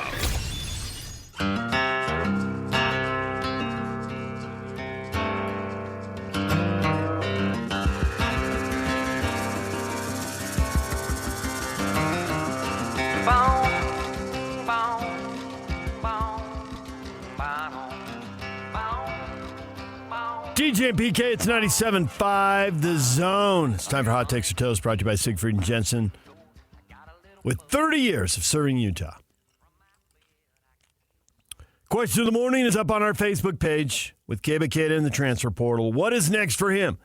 And where does Utah basketball go from here? Tony, he's following Burgess to BYU, and we'll take him. Losing Khalifa won't hurt as bad if this pans out. I can see your point, Tony. I don't think that Keba Keita for Khalifa is like for like. Different players, different strengths, play the game differently. But I think to your point, it won't hurt as bad. It might hurt a little because Keita's not as good a passer, right? And Khalifa opened things up. But they both impact the game. So, yeah, you won't get some over here, but you will gain something over here, right? Keba Keita finishing in the paint, his rebounding, he'll give you something for sure. So I largely agree with your point there, Tony. Brett, where does it go from here? Well, he's going to BYU basketball. Derek, go Cougs. I get why you were all connecting the dots. I don't know that I could, and honestly, if I could, I wouldn't guarantee anything anyway. And man, if I have learned anything the last few years, the older you get, the more people you know, the easier it is to break stories. And I have seen a couple of people around me who I know are good at reporting break stories. And then, well, in the case of PK, he didn't even want to break the story. He was just saying what he heard, right? He's not breaking the story. But what he heard was spot on. It was what was being said at the time. And then someone changes their mind. And so when you're reporting that good and it gets too close, you can literally hear something from the newsmaker who's saying, I'm going to do this. And then you go say, so-and-so is going to do this. And then an hour later, that person changes their mind. Whenever you're reporting a story where if one person changes their mind, a free agent, a coach is going to take a job, and now all these transfer portals, and there's plenty of stories because there's so many kids in the transfer portal. What was the number you told us yesterday, Christian? You were reading the story and you saw it. 1,800 and something. Yeah, like 1,880, I think. Basketball players. So at 362 schools, you're basically saying, on average, 5 players transfer out of every school every year. On average. Now, somebody loses 2, and then over here they have a coaching change, so they lose 8. We get that. But on average, 5. And there's so many transfer portal stories, and there's plenty of them there where a kid has a plan because even though the NCAA has a rule against third parties, lots of people are using third parties, and I don't even know why they have the rule about third parties anymore, but fine. I know they want to stop tampering, but tampering's happening, so you're not stopping it. You're pretending to have a rule that might stop it. And there's probably one guy out there driving 55 where it's posted on I-15 too. And everybody else is blown. Yeah, I slowed down from 80 to 70 in the 55 zone. That's good enough. That's what college basketball recruiting looks like. So you got to be careful because whatever Keba Keita's plans were when he went in the portal, and let's just say it is what it looks like, follow Burgess to BYU. You don't know. Once you go into the portal, heads turn. I mean, Keita was a 4-star recruit. This guy can play. He's not a jump shooter. He's got a hole in his game. But what else can he do? He can rebound. He can defend. He can rebound outside his area. He can change ends of the floor. I mean, you need a physical presence in the paint. There's your guy. Man, we're not finishing those bunnies inside. Well, get Keita in the game. He'll finish that stuff. And that's so important in college basketball especially. Like all of the best programs have consistent big play down low. So, right away, if I told you Keita went into the portal, do you think Mark Pope's head is on a swivel at Kentucky? Could be. Okay, how about in the West? Has anybody like Keba Keita ever played at San Diego State who just lost one of their best players and presumably was going to give him a bunch of NIL money and now needs to spend a bunch of NIL money on somebody else? Just saying. The plan, it might go according to plan, but when kids go in the portal, sometimes wackiness happens. Heads turn and unexpected things, and sometimes it plays out. Now, Kozlowski wasn't in the portal, but when his coach left USC, and then you all thought 2 things would happen. Well, his coach is at SMU. He's just going to follow his coach. Or BYU could get him now. He didn't click with Pope. That was, you know how the magnets, sometimes they boom together, and then if you spin them around, you can't make them go together? Yeah. You couldn't make Kozlowski and BYU to go. That is not happening. Spin the magnet around, bang, there you go. And so sure enough, that played out like you thought. He took a trip to his coach at SMU, and he met the new coach at BYU, and he went to BYU. But he's also a highly thought of recruit. If someone else had swooped in, it wouldn't be the first time we saw that. So we'll see where this goes with Keita. Plenty of you are expecting BYU, and I get why. Steve, Utah will be fine. They have the Johnson boy from Alta High School coming in. He's a stud. This gets us right to the question,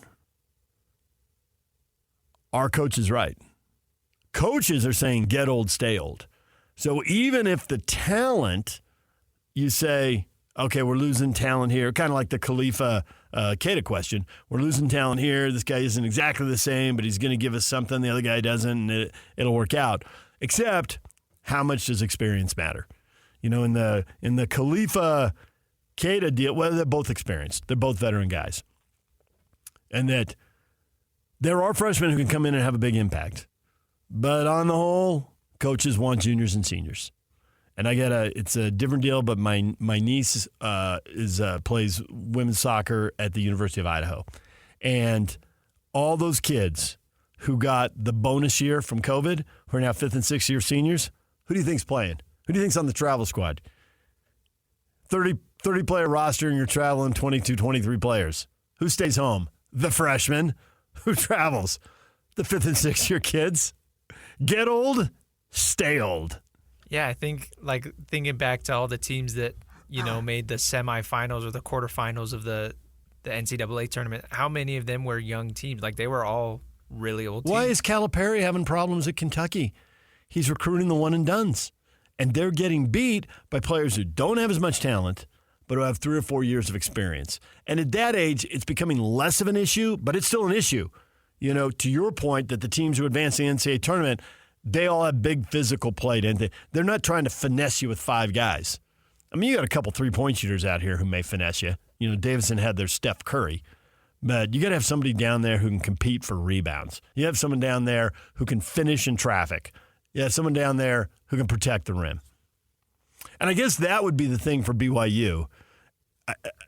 If you're assuming that, Keita's going to the Y, do they want a Matt Harms type? Steve Cleveland came on the air and said they still need a backup point guard. Steve Cleveland getting greedy. He was just talking like a basketball coach, like, they got a lot, but they don't have everything. I want a backup point guard, and I want a true 7-foot rim protector, because Foose is undersized, And Foose and Keita both have the Molly connection, right? Elite basketball players, so you draw something there. That's another reason to go.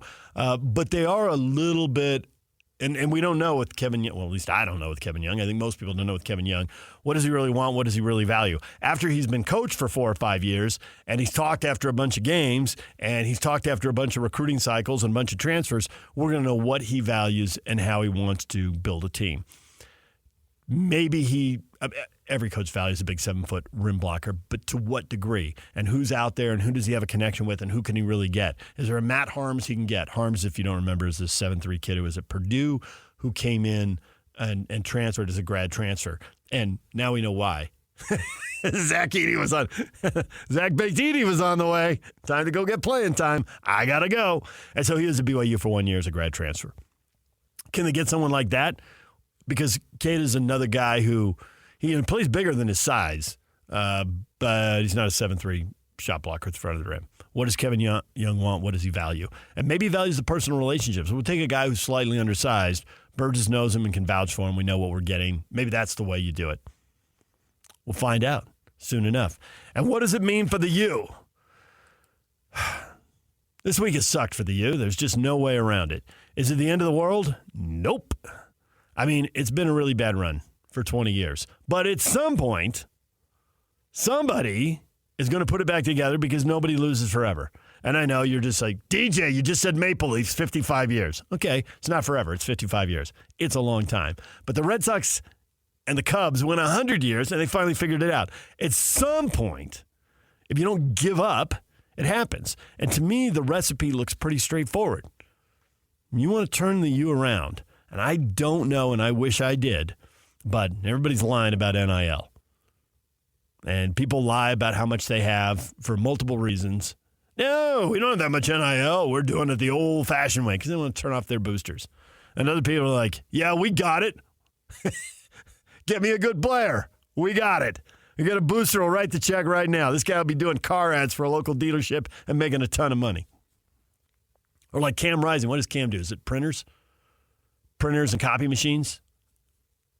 Yeah, I think I've seen him on one of those ads. Whatever it is. They got boosters. They got businesses. We'll make it work. We'll figure it out. We'll get them the cash.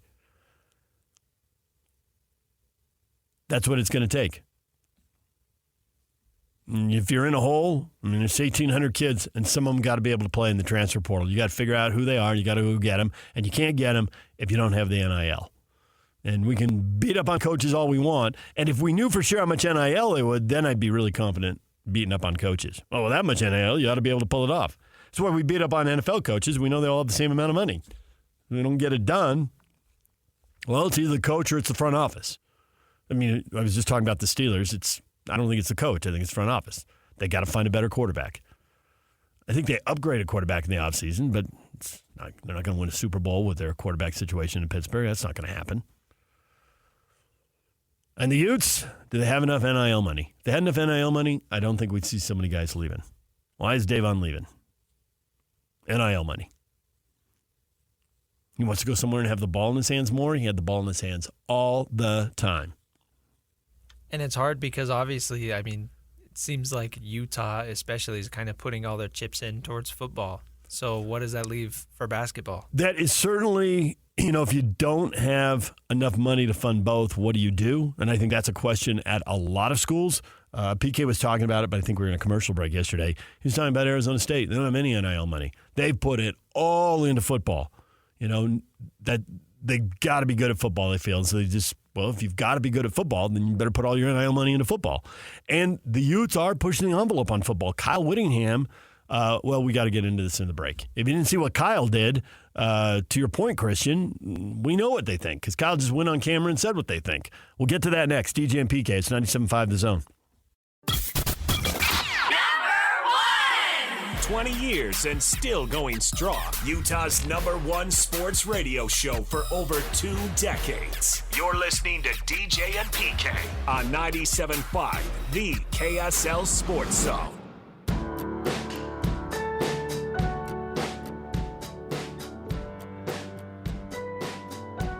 As you know, NIL is not our future, it's our right now. Thanks to the Crimson Collective and our fans who have helped us pave the way in this space.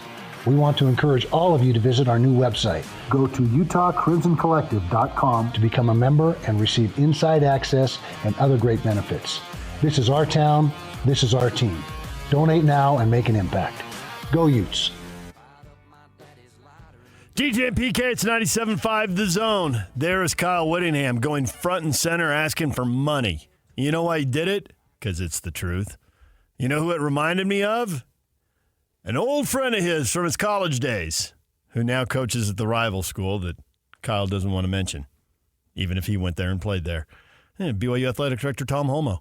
In the middle of the pandemic, and games aren't getting played, and money is short, and Tom sat on that chair at the 50-yard line and told it how it was. We're in a big hole, but we need money. Why would he do that? Because they were in a big hole and they needed money.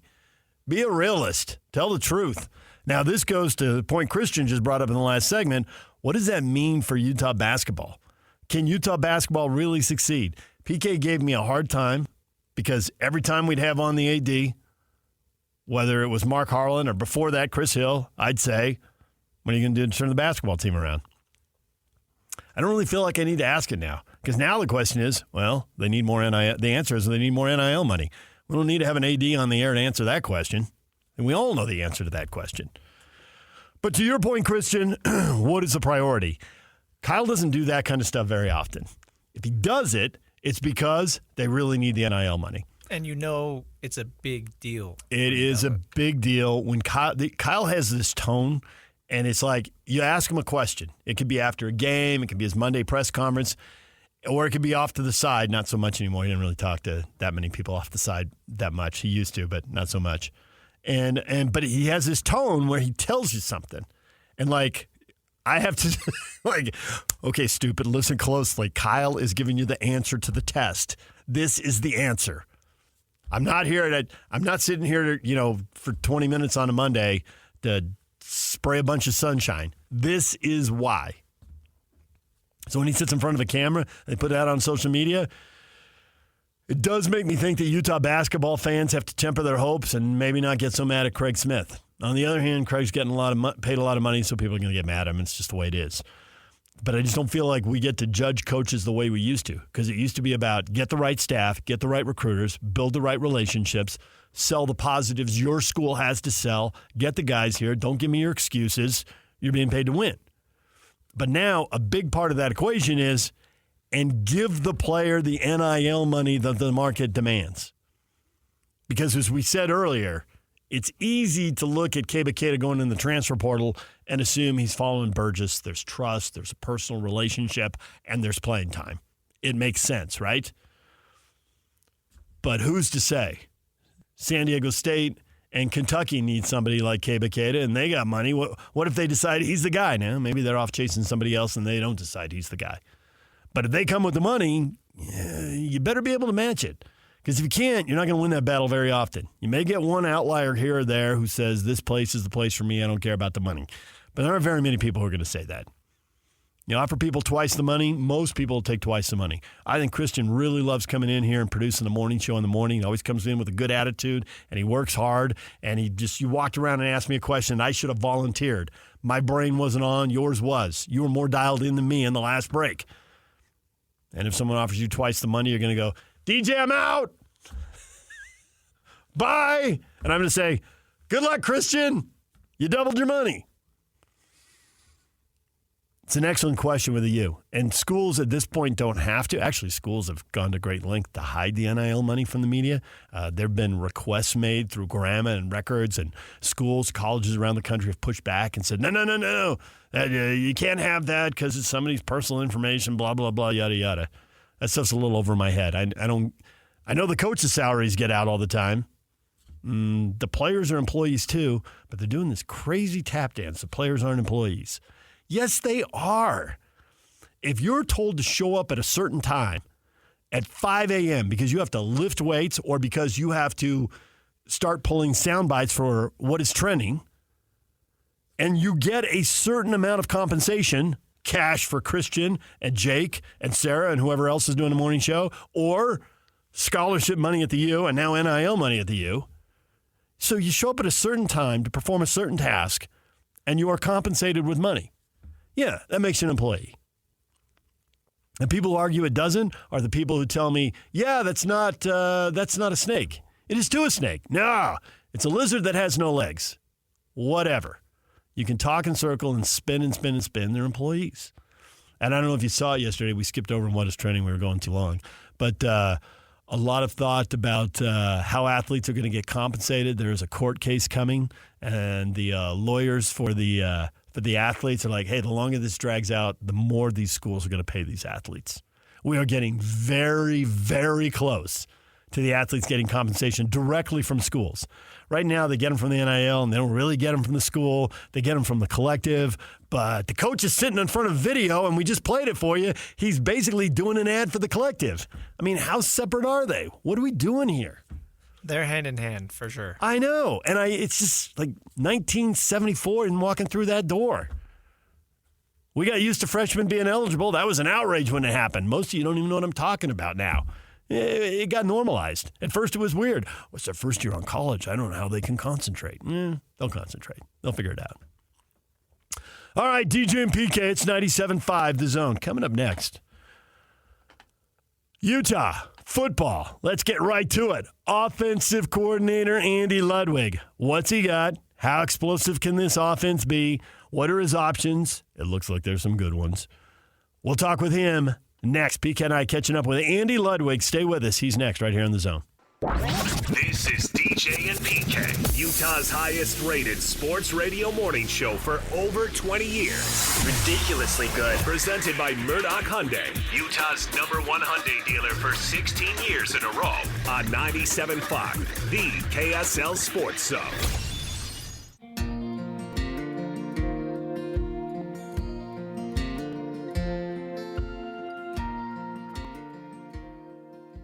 Utah offensive coordinator Andy Ludwig with us, and spring ball is wrapping up, Andy, and you take a million questions from everybody because everybody's curious about what the offense looks like, but there's probably something you're still curious about, even though you see it every day. What is your biggest question? It's still a work in progress. You know, we've had a very productive spring and expose the players to a lot of different schemes, but trying to identify all the skill sets, all the abilities of the individual players within that. That'll be continue on through, especially if you get a couple new faces in the mix. But I'm excited about where we are offensively. I think we got very good personnel, but to say, hey, this is what exactly you're going to see this coming season, that's going to take still a couple more months to develop. I'm fascinated with Dorian Singer, a kid from Phoenix, goes down to the U of A and then goes to SC. And I know you can't speak to what happened before, but the statistics would show there was a substantial drop-off at SC compared to the U of A when he was a 1,000-yard receiver. And what do you see here? Because he's going to come in knowing that, at least from the media and fan perspective, that there's some expectation. So what have you seen as far as being able to get him to be a big-time player? Because that's what he's shown. Yeah. I think he has shown to be a big-time player with us. Now, he's got unbelievable football intellect, having played in 2 different offenses. He's been exposed to a lot of it. He's dealing with a little language barrier right now. The X's and O's don't look a lot different. What we call things, how we call it's a little bit different. But he's a very competitive young man with excellent ball skills, can run. And the one thing, like we all know, he's got one shot, and this is it. This is his last shot, and he's working his tail off and has had a productive spring. He's just got to continue to work and grind and hang out and live with Cam, do whatever he's got to do to master the offense so he can be at his absolute best when his best is needed. Since you love the old school references, I grew up in San Diego, and I saw Air Coryell, and I think of one receiver who demands a second defender and help from a safety. He starts tugging at the defense, and he can really make the game easier for everybody else. Should I think of Dorian Singer as that guy, or is that putting too much expectation on him? That's what we're working for. We're putting him at the X receiver, which oftentimes you put 3 receivers to the field and the X to the boundary one-on-one. And if it's a one-on-one, my job's to create it, his job's to win it, it's the quarterback's job to find it. So I think Dorian is that type of player. And if he draws double coverage, well, that creates one-on-ones for Brant Keithy, for Money Parks, whoever else we got to the wide side of the field. So it's a big role. And if they can lock him down one-on-one, it makes it a challenge. You say live with Cam, and you're speaking of Cam Rising, obviously, and that relationship has developed. And we saw last year with the quarterback situation on Thursday, who's it going to be, whatever, and there was uncertainty. But when it got settled, Devon Bailey took off and had some big-time numbers towards the end of the season. And he spoke to us. He came on our show each week, and he spoke about the relationship that he had, and there was no more confusion. How quickly can that relationship between those two get up to speed? Because obviously it's important. Yeah, it's in progress right now, and Cam is fired up to have that caliber player playing that backside. He can identify and see that one-on-one. Dorian's doing a good job of winning most of those one-on-one reps. We play great defense. We play great corner play, so it's a battle every day. And I think Dorian is on the right track. And again, as I say every spring, we got to be productive this spring. It's got to lead to a good summer. We got to put in great summer work to put us in position where we want to be when we come back for fall camp. Is Keithy back to a place where, because I think at his best, it was really hard to match up with him one-on-one. If they can't double Singer and Keithy at the same time. Is Keithy winning most of his one-on-one battles? Because if he is and Singer is, it seems like now the defense is really on its heels. Brant has come back. We've kind of not guarded, but we have been very meticulous about his pitch count early in camp. As spring has gone on, the pitch count has increased. He's matched that workload very well. Is he back to where he was in early 22 and late 21? I don't know if he's quite there yet, but he's well on his way. And he's a matchup nightmare, and once he gets the ball in his hands, that remains the same. He's a tough guy to bring down with a one-on-one tackle. I'm intrigued by the running back situation. I mean, you got Bernard, and he's been here for a long time. I heard you say he's been here forever, and it's true. He has been. He's got a ton of experience. They didn't have a big body, and a lot of times, you have already a featured back. Maybe not at this point, but certainly in the season, somebody emerges. Yeah. What level of, confidence do you have that he can be the number one back, given his frame? Well, again, you just got to be careful about how many times. I want to keep that position fresh through the course of the game and fresh through a season. So I don't know that Mekhi Bernard is that 25 carry a game type of player. But again, his versatility and the things that we can ask him to do coming out of the backfield and pass protection just greatly increases his value. The depth in that room, I like where Jalen Glover, his development. I think I mentioned Mike Mitchell earlier, has really come on strong later in camp. And there's the power back that the existing room lacks right now. He's 210 to 15 pounds right now and getting bigger and stronger as we speak. But there's a guy that I think could be a key for us in terms of whether, I don't want to say running back by committee, but making sure you got enough distribution in the backfield not to beat one guy up or wear him out. I had a guy who follows college football who's not employed by any school, but he follows the Big 12 way closer than I ever did. And he said the difference in the Big 12 and the Pac-12, he said the Pac-12 had so many elite skill athletes, especially quarterbacks last year, but receivers too. And he said the Utes beat a lot of those teams because they were tougher. And they won the most important plays, and they were tough physically, and they were tough mentally, and they just made these key momentum-swinging plays in games, and they beat these teams that weren't as tough. He said going to the Big 12, there are teams that don't have the elite athletes, but they do have that toughness. And he said Iowa State, Oklahoma State, both Kansas schools. He said it'll be interesting to see if Utah can out-tough people. He says, I knew they could out-tough people in the Pac-12, and they did. Have you dove into the film on some of these teams to kind of check that level of toughness and what you guys are going to be confronted with? In February, it was a very short offseason. We got off the road in January, end of January. We had February to do our self-scout and analysis and then try to take a sneak peek at some of the Big 12 opponents just to get an idea what we're getting into. But to say, hey, this team's not tough or this team is tough, as soon as you say this team's not tough on film, you're going to get whacked in the mouth. So we don't really dive into that. So again, there's some challenges going into playing. It's like taking a new job. It's like going to a new school. I've never played 7 or 8 of these teams we're getting ready to play. So there'll be a little bit of learning curve there, but I know the personality and the culture of this football team, which emulates the head coach. That's not going to change, no matter what league or what logo we got, what conference we're representing. So. Last July at Pac-12 Media Day, I got in a little argument with Cam Rising. I said, son, you got to get down. And he came back at me, well, what about, I needed that first down against USC in the conference final where he got lit up. Okay, great. But I said, I still have memories sitting up in the press box watching it seemed like 7 Penn State guys start to converge on him, and that was the injury, obviously, that put him out for over a year. Has there been conversation about being smarter as far as he goes when he takes off? Yeah, but remember against Penn State, that was a non-contact injury. That was a slide. He was sliding. He was sliding on that one. But yeah, no one wants to play every snap more than Cam Rising. So there'll be growth and maturity from there. And in the spring, he hasn't been live. He's done a good job of emulating, getting down, and working to get himself out of bounds. But yeah, we got to keep that guy on his feet. There's no doubt. The transfer portal has been such a wild change in college football. I mean, it's just unbelievable. And I'm curious, are the coaches more cognizant of trying to build relationships and explain things to guys so they see where they are and hopefully they hang with what has to be a process? Or do you pretty much just coach the way you coach and whatever happens, happens, and it's chaos for everybody and that's the way it goes? It's a little bit of both. You got to...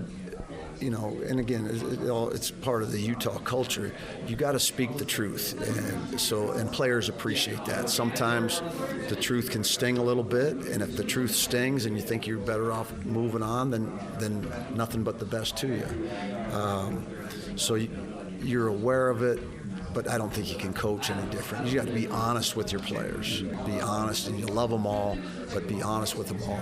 On the portal, I would credit Brandon Rose for it would have been so easy. We had a couple other guys. Look, I got Cam Rising coming back.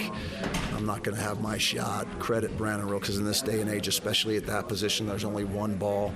It's easy to jump in and jump out, so I really appreciate him sticking around. The final question, at times your head coach, as far as his hair, look real shaggy. How come yours looks the same every day? I have no response to that question. You've made me speechless. I got nothing to say. Yeah. You knew before it was over, though, PK would have something like that for you, right? He'd have something. There's Utah offensive coordinator Andy Ludwig, and PK, that guy oozes football knowledge. Whatever you throw at him, he's ready to amplify it, bat it back, course correct 30 degrees if you're only a little bit off. And the funny thing is, you see him in the media, and he can be really conservative and careful with his answers. And for whatever reason, he's gotten a little more comfortable with you and I and opens up, and I always feel like I'm about to screw it up when I talk to him. Well, it's we got just a good thing going. Yeah, it's familiarity. We got a good thing going. I'm afraid I'm going to mess it up. No, he sees you or me, both of us, and he's seen us multiple years over multiple stops here. And so he remembers that. And the media has morphed during his time. In his day, you knew everybody personally because there wasn't that many. Now it's expanded to a lot of what I would call, well, they're websites, and a lot of them are fan sites, and they have a role, so good for them. I'm not discrediting them in the least, but he's used to dealing with so-called more traditional media, and so he recognizes familiar faces, and then he recognizes, you're not out to play any games. You're just out to do a job. You have no agenda outside of, hey, what's going on with your team? Ask you a few questions and get your responses, and that the listeners get to hear, or the readers get to read, whatever it might be. The TV viewers get to watch. And so he's a dude who is interested in business. And somebody asked him, are you going to get a quarterback in the transfer portal? If the head coach wants one, we'll get one. Getting dry wins. Right. I'm not going to argue with Kyle. Right. He's the boss of the program, so if he wants us to get one, we'll get one. So I do what I'm told. And that's a cool position to be in because he has a lot of authority, but yet not everything he has to worry about. He's just got to worry about his offense, and his offense looks like, we understood last year. I don't think anybody really criticizes him for last year, that because they really struggled. The circumstances didn't allow them to succeed. We'll see what happens this year. I think there's a level of frustration that he has with the climate today of quarterbacks transferring all over the place all the time and not having an opportunity to build them up, and that's bothering him. And that's his concern for the Utes this year if Rising can't keep himself healthy, and hopefully he can. That is a huge concern for them. That is obviously priority number one because we saw what happened when we didn't have them. Yeah, I don't think anyone's cracking on them for last year. They got to 8 wins. They beat the bad teams. They beat the mediocre teams. Their best wins last year were, beating 8-win teams like, USC and UCLA. I don't remember if UCLA finished with 7 or 8 wins, but that was about it. When they played the teams that could get nationally ranked, get 10, 11, 12, well then, given all the guys they're missing, they just weren't nearly good enough. Arizona, Oregon, Washington, I guess Northwestern in the bowl game would be the game they lost that you could question, but they didn't even have a big chunk of the team for that. Can't question that. So they got through it. They didn't have a bunch of embarrassing losses. That's a game that shouldn't even have been played. When they ran into the 3-9 and 4-8 teams, they took care of business. So on to this year, and we'll see if they're fine under the circumstances. They'll go in as a favorite. I don't know if they'll literally be the favorite. If they are, I wouldn't be surprised whatsoever. But there's some pretty good teams, and this league has an opportunity to have some more intrigue, and it has intrigue beyond what we normally do. We don't default to SC and Oregon, Kansas State, Oklahoma State. These are teams that Utah doesn't play, and right off the bat, Oklahoma State, I'm really looking forward to that game. First conference game, first Big 12 game, and it's going to be massive, and it's going to be fun. I expect, and we don't know all the TV slots, but just the fact that those two coaches have been around so long and those teams have been pretty good, that game's gonna get featured on television. Yeah, I mean, Kyle's a man. He's 64. We'll see Mike Gundy, Oklahoma. Yeah, I'm a man. I'm 40. I'm a man. I'm 40. That's how long. How old is Gundy? Gundy's got to be ballpark same age. I think they got hired at the same time. Right. He's probably a little younger, but and the thing about, I don't think Gundy can pull off the sleeveless motorcycle entrance. Few can. That was outrageous. that made the game day week right there. That was so sweet. Yeah. I wanted to just like punch him in the chest when he did that. When we were done talking to Andy, did you come away with the biggest question mark for the team aside from can they keep Cam healthy? Because obviously that's huge, and no one can answer that right now. And Gundy's only 56. He got that job. Wow, really? I would have guessed 59. 57 in August. Question marks on the team? Yeah, there's question marks there. They're replacing a couple of offensive linemen. Actually, I can argue that this is perceived as the most question marks that they've had going into a season in a while. Now, last year it ended up being the quarterback, but we were led to believe that Rising was going to come back before. That was a once-in-a-lifetime story that none of us ever want to go through again. But this year, receivers, and they got some receivers in there that are transfers, but we've seen it before and they haven't really blown up. But the fact that you have Keithy and Rising gives you some level of comfortability. And they've got a bunch of offensive linemen that have been bouncing around playing, so they should be okay there. But, are they going to have a 1,000-yard rusher? Will they be able to run the ball effectively? History would indicate yes. They're still a little unsure. I expect they'll do it, although I got to admit I can't tell you exactly how they're going to pull it off or who's going to pull it off. Kyle likes to say, well, if we have 4 guys or 3 guys run for 500 yards, the same. Well, you normally don't have that. So it sorts itself out one way or another. That sounds good, but I don't see them having that. They need a workhorse, and that's when they've been their most successful. So maybe, the obvious path, recruit someone who's got it, like Zach Moss. That doesn't seem to be there. But can someone emerge? I mean, they once brought someone out of the stands. They've moved a quarterback to running back. I mean, they have a way of getting results, even if it's an unusual storyline. So I expect they'll get the results, although there doesn't seem to be the clear-cut Zach Moss-like storyline. So I guess it'll be. That's what I'm saying. They have a little more a few more questions going into the season than they normally have. But I think they've got the players there to have answers. DJ and PK, it's 97.5 The Zone. The guys you know and trust, talking about the teams you can't live without. This is DJ and PK on 97.5, the KSL Sports Zone.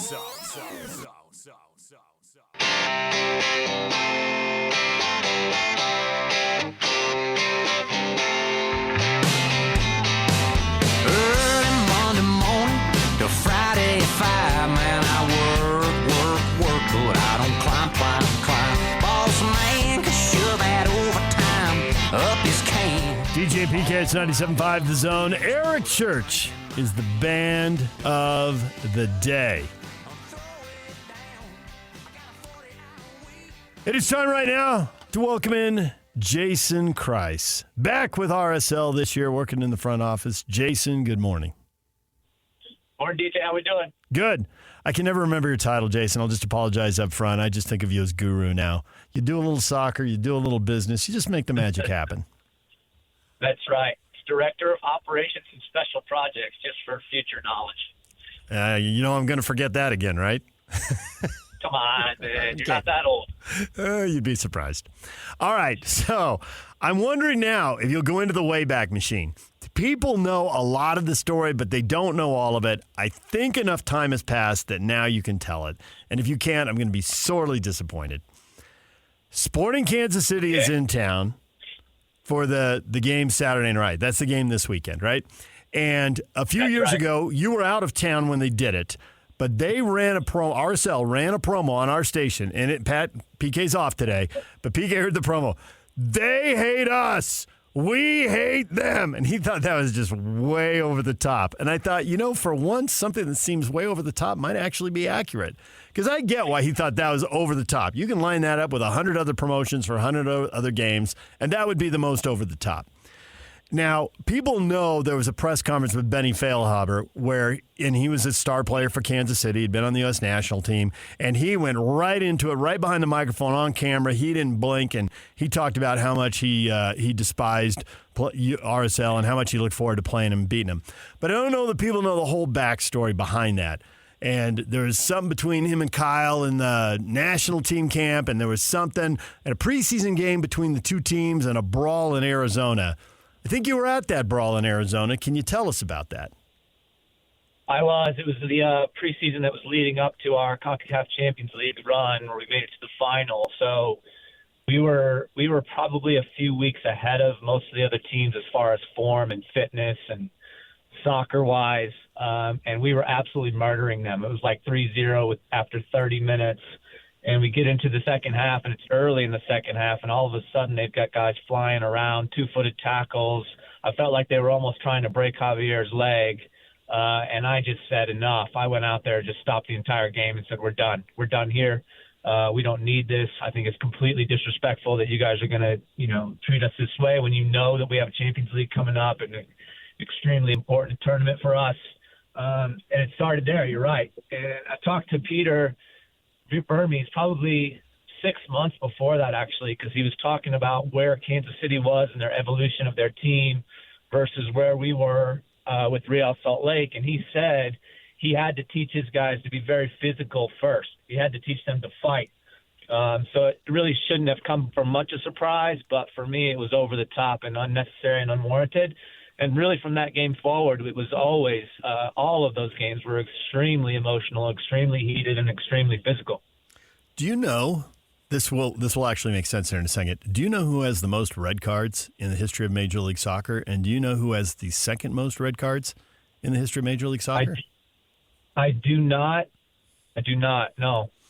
Number 1 with 13, Roger Espinoza, longtime Sporting Kansas City player who may or may not have been in the middle of one of those two-footed tackles you were talking about. He was. Yeah. And number 2, Hamason Olave, now an assistant coach at RSL, then a center back who might have possibly been in position to retaliate a little bit on a certain day in Arizona. He's got 11 red cards all the time. Yeah, he may have, and that may have been a reason why I stopped it. I didn't want to see our guys change their attitude and get themselves in trouble as well. Yeah. All right, so all of that is ancient history, but it's fun to fill that in a little bit. And there was a game at Kansas City, and you were gone by then, but there was a game where Benny Feilhaber was dribbling like 35, 40 yards out, straight in front of the goal, attacking. And Kyle got one touch and just a little toe poke and poked the ball away, dispossessed him, pinged a 60-yard ball, I think to Sabo, on the money, and Sabo scored. And the celebration that ensued in the corner in front of, and the goal was scored in front of that the section they call the blue hell down there. It'd be when you're on the bench, it would be off to your left, right? They're pretty crazy down there. The celebration that ensued told me everything I needed to know about how much those two teams loathed each other, because that goal was celebrated. It was a regular season game. It was a great goal. It was a great 10 seconds of action, but that goal was celebrated like they had just beat Messi to win the World Cup. Yeah, that was really odd between Feilhaber and Beckerman. I never really got to the bottom of what that was. Probably some competition around the national team stuff. I mean, a lot of times you get into some of those camps down the line that they can become really competitive amongst teammates who are supposed to be teammates anyways. So perhaps that was it. But yeah, those were some crazy years. Some crazy times between two teams that really should never have been such heated rivals. Well, it's a different time now because so many of those players have moved on and the time has passed. And so what's intriguing right now is that RSL is in a really good run of form. I mean, these are the good old days. Unbeaten in 6 in a row, unbeaten in 5 on the road. But the fact is, these streaks tend to come when the schedule gets a little road heavy. And there have been points dropped at home. 4 home games, already 5 points dropped. When you watch the first 5 minutes of this game, what do you want to see, or what do you not want to see, that'll give you a good idea of whether RSL is going to be, given their best effort, not their best effort, but their best performance, or whether it's going to be, time to bite those fingernails for 90 minutes? Yeah, DJ, it is something that we've talked about in the offseason, Pablo and I and Kurt. Spent some time really focusing in on how we could make improvements this year, and that was a big area. I mean, truthfully, the home record last year was borderline embarrassing, and something that I just don't understand based upon my time here, based upon the fact that you have the altitude playing in your hands, based upon the fact that we have a good crowd that supports us in a positive way. So it's an area that we're trying to pay some particular attention to. I would say that if we're going to be real about ourselves, I do think we have to be a little bit critical, even at the beginning of the season, that we drop those points, because I just don't think that we should be doing that. I think that we're a good enough team that can perform well enough, that we need to come into those games with a little bit of a different mindset. And in particular, you're right. It's the opening 15 minutes where you really can set the tone with the tempo of the game, with the pressure of your defending that can pay big dividends in the last 30 minutes of those games. So what we'll hope to see a team that comes out with some real intent to get forward early and often, to keep the ball for long stretches and make Kansas City chase. And then when we lose it, they do as they do. That I think is the highlight of this group, is how well they defend and how often they pressurize the opponent. I'm seeing some things in this team that I haven't seen in a long time that are reminding me of some of your better teams. You had a team, I think it was 2010, the year after you won the MLS Cup, that when you were playing in Champions League, and I think you had to play a half dozen games and fly to Central America 3 times, you only give up 20 goals in the entire season, which is the league record, which is ridiculous. Like if you'd given up 40, that would have been a pretty good number. And if you'd given up 30, that would have been awesome. And you gave up 20. I mean, it's mind-blowing to look back at it. And this team isn't there, but this team is tied for the best defense in the league right now. Fewest goals allowed per game. It's 9 goals in 10 games right now. So they're giving up 0.9 goals per game. What do you see in this defense that reminds you of what you saw when your teams were in their prime? I just think you have it looks to me like a real good team mindset for defending, a real good identification of who the group is.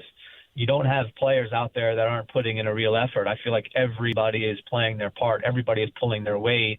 And there's I think, really well coached as well about where we want to press and how we want to press and where we want to win the ball back. So I think all those things come together to formulate a picture, as I said, that shows you, hey, this team cares about when they don't have the ball. This team has a real collective energy about it. And it's one of the things that as I watch the group, it probably makes me feel the most proud about who we are and who they are that represents us. Jason Kreis joining us. I've already forgotten his title, Special Projects and Operations. Here we go. Guru. So when I watch Chicho, and he is just, I mean, the goals and the assists are just flowing, and I think, well, Sabario's the best attacker. Dami had one season, right? But nobody's put together back-to-back seasons the way Sabario does. And I think Chicho's goal scoring may eclipse what Sabo did, and I don't think Sabo ever came anywhere close to providing this number of assists. He was a finisher. When he got the ball, he was going to the goal. Can you explain Chicho? Is this sustainable? What do you think? I think he's a special player, and I think he's a special person, which is more important, in my opinion, to the group and how he leads the group and what he does for the group. I think you've got a guy that just can make plays, right? He's just a really, really good soccer player that is physically capable, has speed and strength to hold off players, can do a lot of things. So it's really impressive what he's done so far. And can he sustain it? Absolutely. Absolutely. It just has to continue going on about what he's doing and not get too caught up into anything. I think it's all there for him. And he's surrounded by some good players as well, and that always helps. Officially, the club had 3 assistant coaches they let go last season and 4 they hired. But now, unofficially, I feel like they have 5, and I feel like Chicho, that leadership you speak of, goes beyond player leadership. I've looked at the way that he looks at Gomez when Gomez doesn't give him the ball or gives him a bad ball, and I've looked at the way he celebrates with Gomez when one of them has the goal and one of them has the assist. And it's worked both ways. One guy's set up the other, and then it's been reversed, right? A Chicho assists Gomez, Gomez assists Chicho. And I look at the way they celebrate together, and I feel like Chicho is like his personal coach / uncle / mentor. Certainly they share a language, and maybe, older Chicho sees a little bit of a younger Chicho and Gomez. Maybe there's something there. Can you speak to their relationship? I couldn't really speak to the particulars of it, but I would speak to the fact that another area that we were looking at in the offseason was how we could get more leadership within the group. Pablo had felt like there was a real lack of leaders in the group. He felt like making Chicho the captain would be really good for the team. I think that was a fantastic decision on his part. One of the big reasons why we added Crooks was to add another experienced player, because there are young players, right? I mean, we were relying on, and the initial thought was, we had Gomez and we had Luna and we had young central midfield players as well, and then Nelly and Palacio, and so there's all these young players in RSL that need to have veteran leadership around them to lead them on the field, but to also just to show them what it means to be a top-level professional player and to show them what it looks like to have consistency. So really, really pleased that Chicho has taken, I think, a giant step forward. I think Pablo did a great job of identifying that this could be the polarizing figure for the team, and in particular in attack, for guys like Luna, Barajas, Gomez to play off of and to look forward to. You had to have some flashbacks watching Monterey get knocked out by the Columbus Crew. The Crew are in the Champions Cup, which we used to call the Champions League. And in 2013, you took RSL all the way to the final and played Monterey in the final. And as you watch what the Crew do now, both in the quarterfinals and the semifinals, their ability to go to Mexico, give up an own goal, and then win 3-1 and just completely dominate the game. For RSL fans who are thinking this RSL fan looks as good or maybe better than anything I've seen in a long time, if not ever, but I watch what the Crew is doing, and you know how hard it is because you tried to do that, and the bar is really raised as far as if they want to go deep in the playoffs. The league is getting so much better. You have to get better just to stay in place. Yeah, there's zero doubt about that, DJ. I mean, gosh, when I watch Columbus play, I'm a big fan. I just got to be honest. I'm a big fan of Wilfred Nancy, what he's done. I coached against him when he was at Montreal, coached against him for a year when he was at Columbus, and he just has a very, very clear identity on how he wants a team to play, and he does an amazing job of getting his players to go out and demonstrate that. So I think the league is obviously in a much different place than it was when we made our CCL run. Columbus is, I think, obviously extremely highly talented team. That if you just looked at the dollars and cents that's spent on that team versus the Real Salt Lake of 2011, whatever it was, it's night and day, right? And also there's something to be said about the door has been broken down. When we were making our run, it had never been done before. And frankly, nobody thought you could ever go to Mexico and even get a result. And so for us to go there and get that draw down there, I thought was a huge moment, not just for us, but for the league. And since then, the Seattles of the world that went there and won it. And there's been many, many teams that have gone down there and competed and got points and got wins. And so that stigma just doesn't exist anymore. And you can see Columbus doesn't go down there with any sort of hesitation or feeling like, oh, what a massive challenge in front of us. For them, it's just another game against another opponent that happens to be not in their stadium. So, huge credit to what they're doing. And as I said, I'm a big fan. Well, those runs come, if it's going to happen for ourselves somewhere down the road now, immediately the ability to have a U.S. Open Cup run right when the MLS schedule is getting heavy. I don't know how many people have looked ahead, but I just did. And if RSL beats New Mexico on Wednesday in their first Open Cup game, then that's going to mean that RSL plays every Saturday and every Wednesday for a month. It's going to mean 9 games, I think, now in 29 days. I mean, that's an outrageous, especially when you've had 4 center backs hurt. Does the club have the depth to handle that, or are they going to have to, run some Monarchs out there for some of these games? I think that question is going to be answered. I don't have an answer for you right now. The answer that I can give you for sure is that we are looking at that Open Cup and saying this is a tournament and an opportunity for us to win a trophy. So we are handling it extremely seriously. It has never been done in this club before. It is an opportunity for Pablo and for that team out there to do something that has never been done before, plain and simple. And so, why not put your absolute best foot forward there? Why not take it very seriously and go out there and get the win next week against New Mexico? I guess the answer a lot of people would be screaming, RSL fans in their car, would be, well, because we don't have enough guys and we're in first place in the league and we got to prioritize that because MLS Cup is what people really care about. Yeah, I mean, it's to say that is obviously a bit naive and not knowing exactly who else we have that's available, right? I mean, we still have a lot of players in our first team that won't be starting on Saturday night that have the opportunity to then start on Wednesday night. And these are guys that we believe in. And there are difficult decisions being made every single week about who's going to be in that starting lineup. So there will be some rotation for sure, but this is not going to be a scenario where we're going to be putting out Monarchs and Academy players for the Open Cup. I think that is music to people's ears right there. They love hearing that. All right, well, Jason, we appreciate a few minutes. I want you to get back to full-on special operations and guru mode. And I got one thing. Maybe this is – I've talked to other people about this, and everybody agrees, yeah, that'd be a good idea, but nobody makes it happen. And maybe you're the guy who can. You, if I remember correctly, when the Believe anthem came out, you just gave it the full-throated endorsement. You loved it. Am I right? Yeah, absolutely.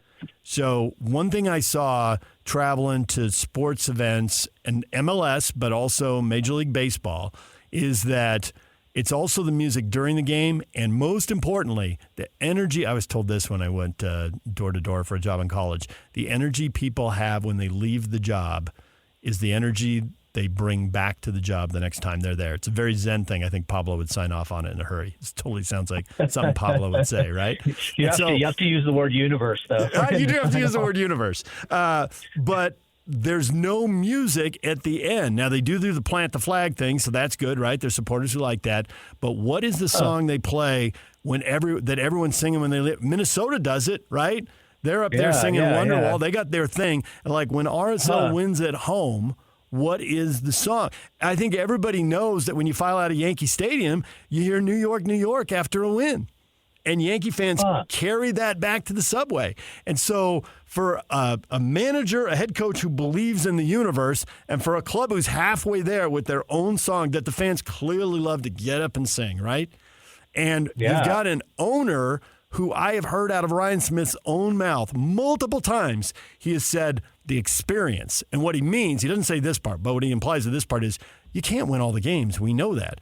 But the experience always has to be good. The experience when you walk into Disneyland before you get on your first ride, it's the gates, it's that grassy green hill, the train is up there. You walk down Main Street before you ever get on one of the rides, you're already getting into the zone. So I keep thinking this ought to happen, but it hasn't happened. Maybe you're the guy who can make it. I don't know what the song is either. DJ, you sound like you're passionate about this. Would honestly be right? And if you talk to Tony, hard to understand. I brought this up with Tony Beltran once when he was writing that the book of the club and everything. I'm like, shouldn't that be a thing? He goes, yeah, you're right. That should be a thing. But it hasn't. Yeah. You know, there were 100 things to do, and the song was, honestly, it was either 98, 99, or 100. You know what this sounds like? This sounds like a special project. For the special operations guy, you, not me. I have ideas, other people execute them. I'm just the idea guy. I love it. I'm on it. Yeah. Plus, you don't want me anywhere near music. Trust me, you don't. I have zero. I'm not the best with that either. Yeah, I have zero gifts in that area for sure. So, all right, Jason, you can work on that. One day, there'll be a victory, and we'll hear music, and we'll know that you made the magic happen. Yes, but you'll know the idea came from you. Okay, we'll remember that. We'll be the only two who remember that. Maybe Christian will remember. All right. Hey, thanks, Jason. We appreciate it. Yep. Okay. Have a great day. Bye-bye. There's Jason Kreis, RSL, joining us right here on The Zone. I don't know. Does Jason know that your nickname is Chicho? That would have cracked him up. It cracked Pablo up. Probably not. Yeah. Good work, Chicho. All right, DJ and PK, it's 97.5 The Zone. Stay with us. Coming up, we've got hockey. We have to learn. I'm looking forward to this. It's a chance to learn a new sport. How much do I know? Inch deep, not even a mile wide, half mile wide. Chance to learn a new sport. I'm picking stuff up. I'm looking forward to it. We're going to learn more coming up at 9:30. Hockey fans, gather around the radio. It's DJ and PK. It's 97.5 The Zone. This is DJ and PK, Utah's highest rated sports radio morning show for over 20 years. Ridiculously good. Presented by Murdoch Hyundai, Utah's #1 Hyundai dealer for 16 years in a row on 97.5, the KSL Sports Zone.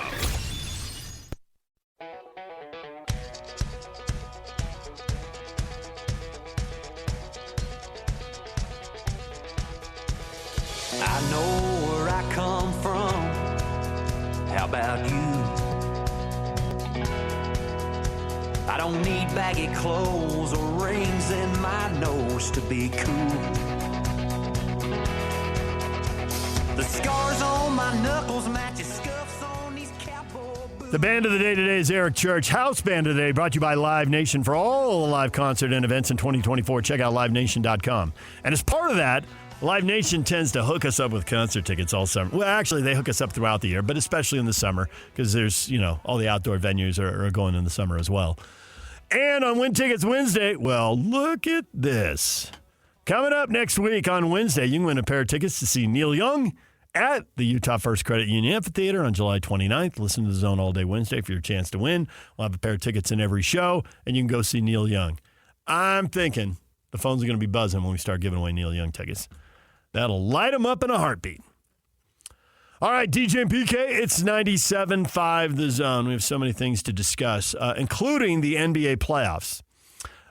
Disappointing loss for the Philadelphia 76ers. Now, you would normally say, well, DJ, that's pretty obvious, right? They lost the game. They got knocked out of the playoffs and by the Knicks. Philly's right next door to New York. Now they got to listen to all the fans. It's a little BYU-Utah thing, right? That the fan bases are kind of mixed together there. You just move a few miles and you're right in the other team's territory. So there's going to be these Sixers and Knicks fans working together and living down the street from each other. It's kind of like a Utah-BYU thing. That's what I'm getting at from a disappointing loss. The losses I like now are the ones where the team says, I'm going to shake it up, because that gives the Jazz a chance to go big game hunting. And I was saying earlier in the show, I really found that this year more than ever, I'm not interested in the teams that win in advance. I'm interested in the teams that lose. Tell me that the Warriors are out. Tell me the Lakers are out. Tell me the Suns are out. Ooh, who might they be willing to part with? Who's going to shake it up? Who says, no, we're not going to add a piece and try again? Tell me which team is going to blow it up, and everybody could be available. What are the Lakers going to do? I think LeBron's staying in L.A. Yeah, I know he opted out. I know he's making noise about leaving, and he could. I won't rule it out. I'm not 100% sure he's going to stay in L.A. Nobody's told me anything, but it looks to me like he's going to opt out. He's going to get a big contract, and he's going to come back, and he's going to stay in L.A. His kids are older and are settled there. When the kids are younger, you can just pick them up and move them anywhere. But I think once you have kids in junior high and high school, that's hard to do. So I'll bet he stays in L.A. And honestly, I don't think L.A.'s bad. I don't think they're that far away. Denver won the title, and they got swept, but the games are competitive. Now they've got to add something because Denver's better, and it's definitive, and playoff series 2 years in a row, and they've won 8 out of 9. But they're not that far away. There was a time the Lakers lost 8 out of 9 to the Jazz and lost to the Jazz in back-to-back years, in 98, in 97 and 98. And the Jazz were definitively the better team, but the Lakers weren't that far away, and sure enough, they ended up with a three-peat. Now, that was a young Laker team getting older. This is a Laker team that needs to win now. LeBron's not getting better every year, but he doesn't seem to be slowing down by much. And that Laker supporting cast can be better. I was disappointed in the Sixers loss because I think it's pretty clear Philly's path forward. They got to get Embiid healthy. He's had a string of injuries, some of them predictable, and it's a problem when you're as big as he is and the game is as fast as he is. He has some knee injuries and you're carrying all that weight around. That, to me, is not a surprise. And I read some quotes from him that he's had a string of unlucky incidents. Well, getting hit in the face and getting your face broken, that's just unlucky. You're in the wrong place when an elbow goes flying. That can happen to anybody. It happens every year to somebody. Every year somebody has a broken nose and somebody has to wear a mask. It was unlucky it happened to him. So he has had some bad luck. I don't think all of his injuries are bad luck. And he's, once you hit 30, man, the clock's ticking. You're not necessarily done at 32, and guys can be elite later, and LeBron's beating all the odds. So Philly's got a window here, but it's now. It is now, and they've needed a second guy, and they wasted a number one pick, and actually maybe they wasted 2 number one picks, Simmons and Fultz, right? So and they've tried. But Tyrese Maxey, maybe they got one now. Right, yeah. Maybe they got a guy, right? Batman to Robin, or Robin to Batman, whatever. You need the dynamic duo. Very rarely does anybody win it by themselves. Now, the gap between how good player 1 and player 2 is can vary. But you got to have somebody who's really good. Usually you certainly get 2 all-stars, and who's their second all-star been?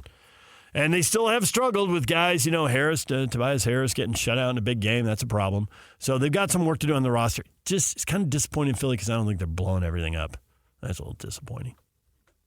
Dang it. They're too invested into this, the whole process, that It'll be started interesting so long ago. When Cleveland loses. Now, they're up 3-2 on Orlando, and they're playing tonight, right? Game 6 tonight. Cleveland can close it out. And I don't think Cleveland will lose twice, but they have lost twice in Orlando already. It was a weird series. There were 4 straight blowouts, and then Game 5 was super competitive. But the home team won in a blowout 4 games in a row. And then Game 5 was really good in Cleveland. But with Donovan Mitchell to us, obviously, I think everybody listening to the show thinks, well, yeah, Donovan's going to New York. What's Cleveland doing? And they've got some level of denial. But we could win, and he could stay. Been there. Tell me more about Done that. I know. But if they win this, it kicks the can down the road. But whenever Cleveland is done, I look forward to that. I don't know that they'll break it up. They have a good young core. How do they add to it? They do risk getting stuck in the middle. But they got to do something, and if they have to do something, and then once the pieces start moving on the board, the Jazz have enough assets, even if they're not the primary team in the discussion, enough assets to elbow their way into the discussion.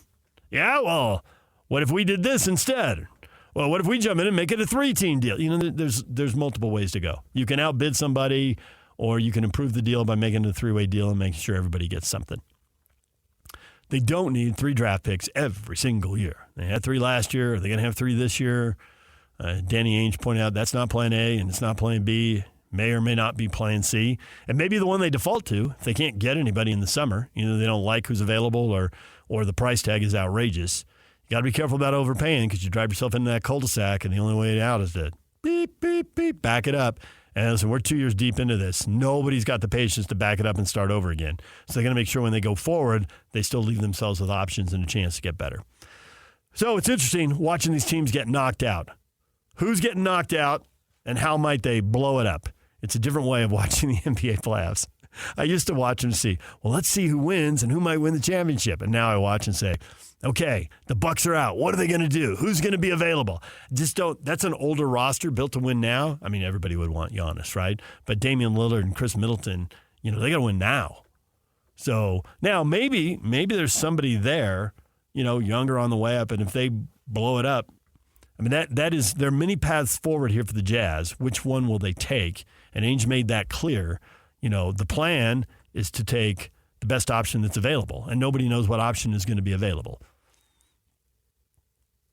Do they find somebody who's in the league ready to break out, who hasn't blossomed yet? And maybe there's somebody buried on the bench that we would all shrug our shoulders at, and they think, in 2 years, this guy could really be something, right? Shai Gilgeous-Alexander, I mean, he was a good prospect, and that's why Oklahoma City wanted him. But I don't think anybody thought he was this good. You top 3 in the league, should he be the MVP? I don't know that we were talking about him as a top 10 player, and we're way past talking about him as a top 10 player. Right now, it's where do you put him on your MVP ballot? Do you put him 1, 2, or 3? So you'll find somebody with upside. As we watch these teams lose, we'll keep our eyes peeled. More NBA basketball tonight.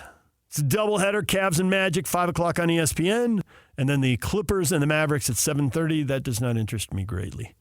I expect the Mavericks will win that. And the Clippers, a bunch of older guys, who's available in Clipperland if they decide to blow it up? Doesn't really look, I mean, Ainge, justifiably so, threw cold water on the idea of bringing someone in at 34, 35, 36. That's not where this Jazz team is. And that's what the Clippers have. You want Harden, Paul George, I don't think he's going to be available. Kawhi Leonard's hurt all the time. He's out for tonight's game. DJ and PK, it's 97.5 The Zone. Stay with us. News on the college basketball front. How is this going to play out? What is the answer? And why is football getting in the way of basketball at the U? That's next. Stay with us.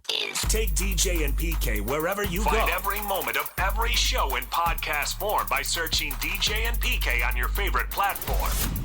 This is DJ and PK on 97.5, the KSL Sports Zone.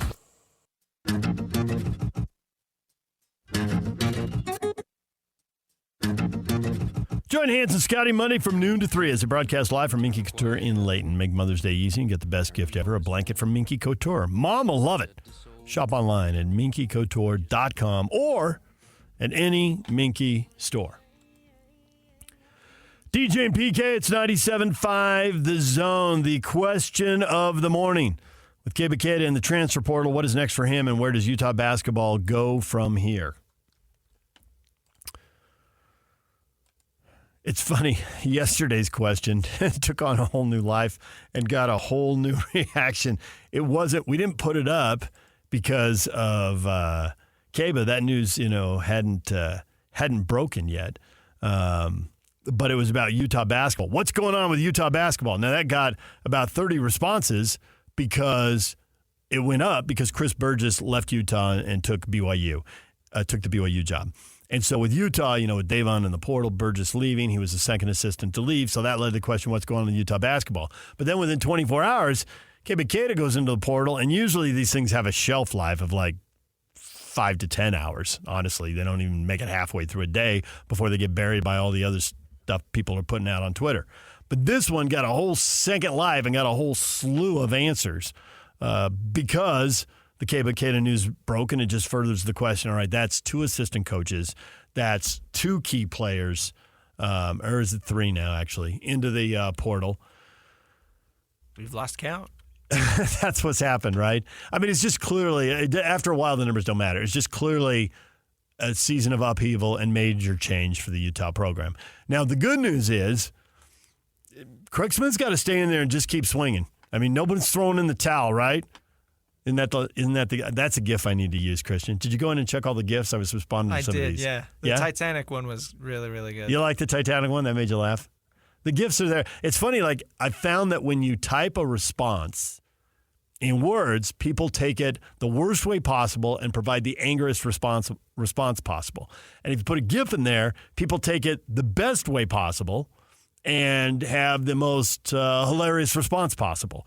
It's interesting how whether you use a picture or words seems to really change the way people respond. Even if you're saying the same thing and it's just how you express yourself, it seems to elicit a really different set of emotions out of people. I can't explain it, but I've just noticed that trend over time. So you like that better than Ben Affleck leaning in? You know what I mean? Yeah, no, I'm scrolling through them right now, and that one, that's a good one too. I think the 84 years. Stand It's been by Me. Somebody replied from the Stand By Me. The Stand By Me was hilarious. That was funny. What's going on? What's going on with Utah basketball? And this was harsh. I will say, I thought this was harsh, but it was hilarious. He's got the kid from Stand By Me. You guys want to go and see a dead body? However, I will debate that situation. As bad as things have been for Utah basketball with 2 NCAA tournament bids now in 19 years. No, excuse me, 3 in 19 years. Cheating out of 1. They had a one and done in there. 3 bids in 19 years. I mean, it's bad. I know why you use the Stand By Me gif, and it's hilarious. I mean, I will give you it's hilarious. But it's harsh because it's not over. You lost assistant coaches, and you've lost multiple key players now. Yeah, well, Utah State lost their head coach, all of their assistants, and all of the points, and still went in the portal and put a team together. So he's got to go out. Craig's got to go out and hire assistant coaches. Can he find assistant coaches who bring guys? PK and I were talking about this earlier this week. I don't even think this is debatable. And I shouldn't say that because now you people tweet at me and debate it. Not all of you, just those of you who are crazy and those of you who are big old pot stirrers, contrarians. It used to be a high school coach or a parent or an uncle who could deliver a really talented player could get a job as an assistant basketball coach on a college staff. And there are lots of examples. And the best is Danny Manning's dad got a job coaching because he delivered Danny Manning. And Larry Brown said, yeah, I'll put you on my staff if we can get Danny Manning. And then they went and won the NCAA championship in 1988 with Danny Manning. So what did Larry Brown do? He made an excellent decision. And you can say, it shouldn't work like that. I'm like, yeah, well, Larry's over there and he's wearing a net around his neck and he's holding a trophy. So, and he's about to get a big contract extension. So he did make a great decision. And now it's changed. Now the coach who can deliver star players can go from a low major or a mid-major to a Big 12 school. Yeah, I'll bring so-and-so. Danny Sprinkle brought 2 guys from Montana State, and they ended up hitting big shots and making big plays. And that was Utah State's best season in 50 years. Maybe it was their best season ever. They won the Mountain West Conference for the first time, and they went to and they won a tournament game for the first time in 22 years, I think, and only the second time in 50. They were in Elite 8 back in 1970. It was a different world then, so someone else can go have the best team ever debate. But that was a great season, and it came out of just a wreckage and like nothing. I mean, Utah still got the guy in charge. And my question for him going forward, I feel totally different about coaches now. Before, you had your 3 to 4 to 5 years. You need to build your program. You get your staff. You have your relationships. You build the team. And 2 things, you have to have one of 2 things. Either You got to win, or you have to have a plan. If you don't win and I understand the plan, I can usually roll for another year or two and wait for the plan to kick in. And the more you get out front and lay out your plan and I see how on track you are, the more wiggle room I'm going to give you, the more credibility you've earned with me. Pablo Mastroeni has sat there and he talks basically 3 times a week. And he's laid out a bunch of stuff he wants. And then you see it happen in a game and it works.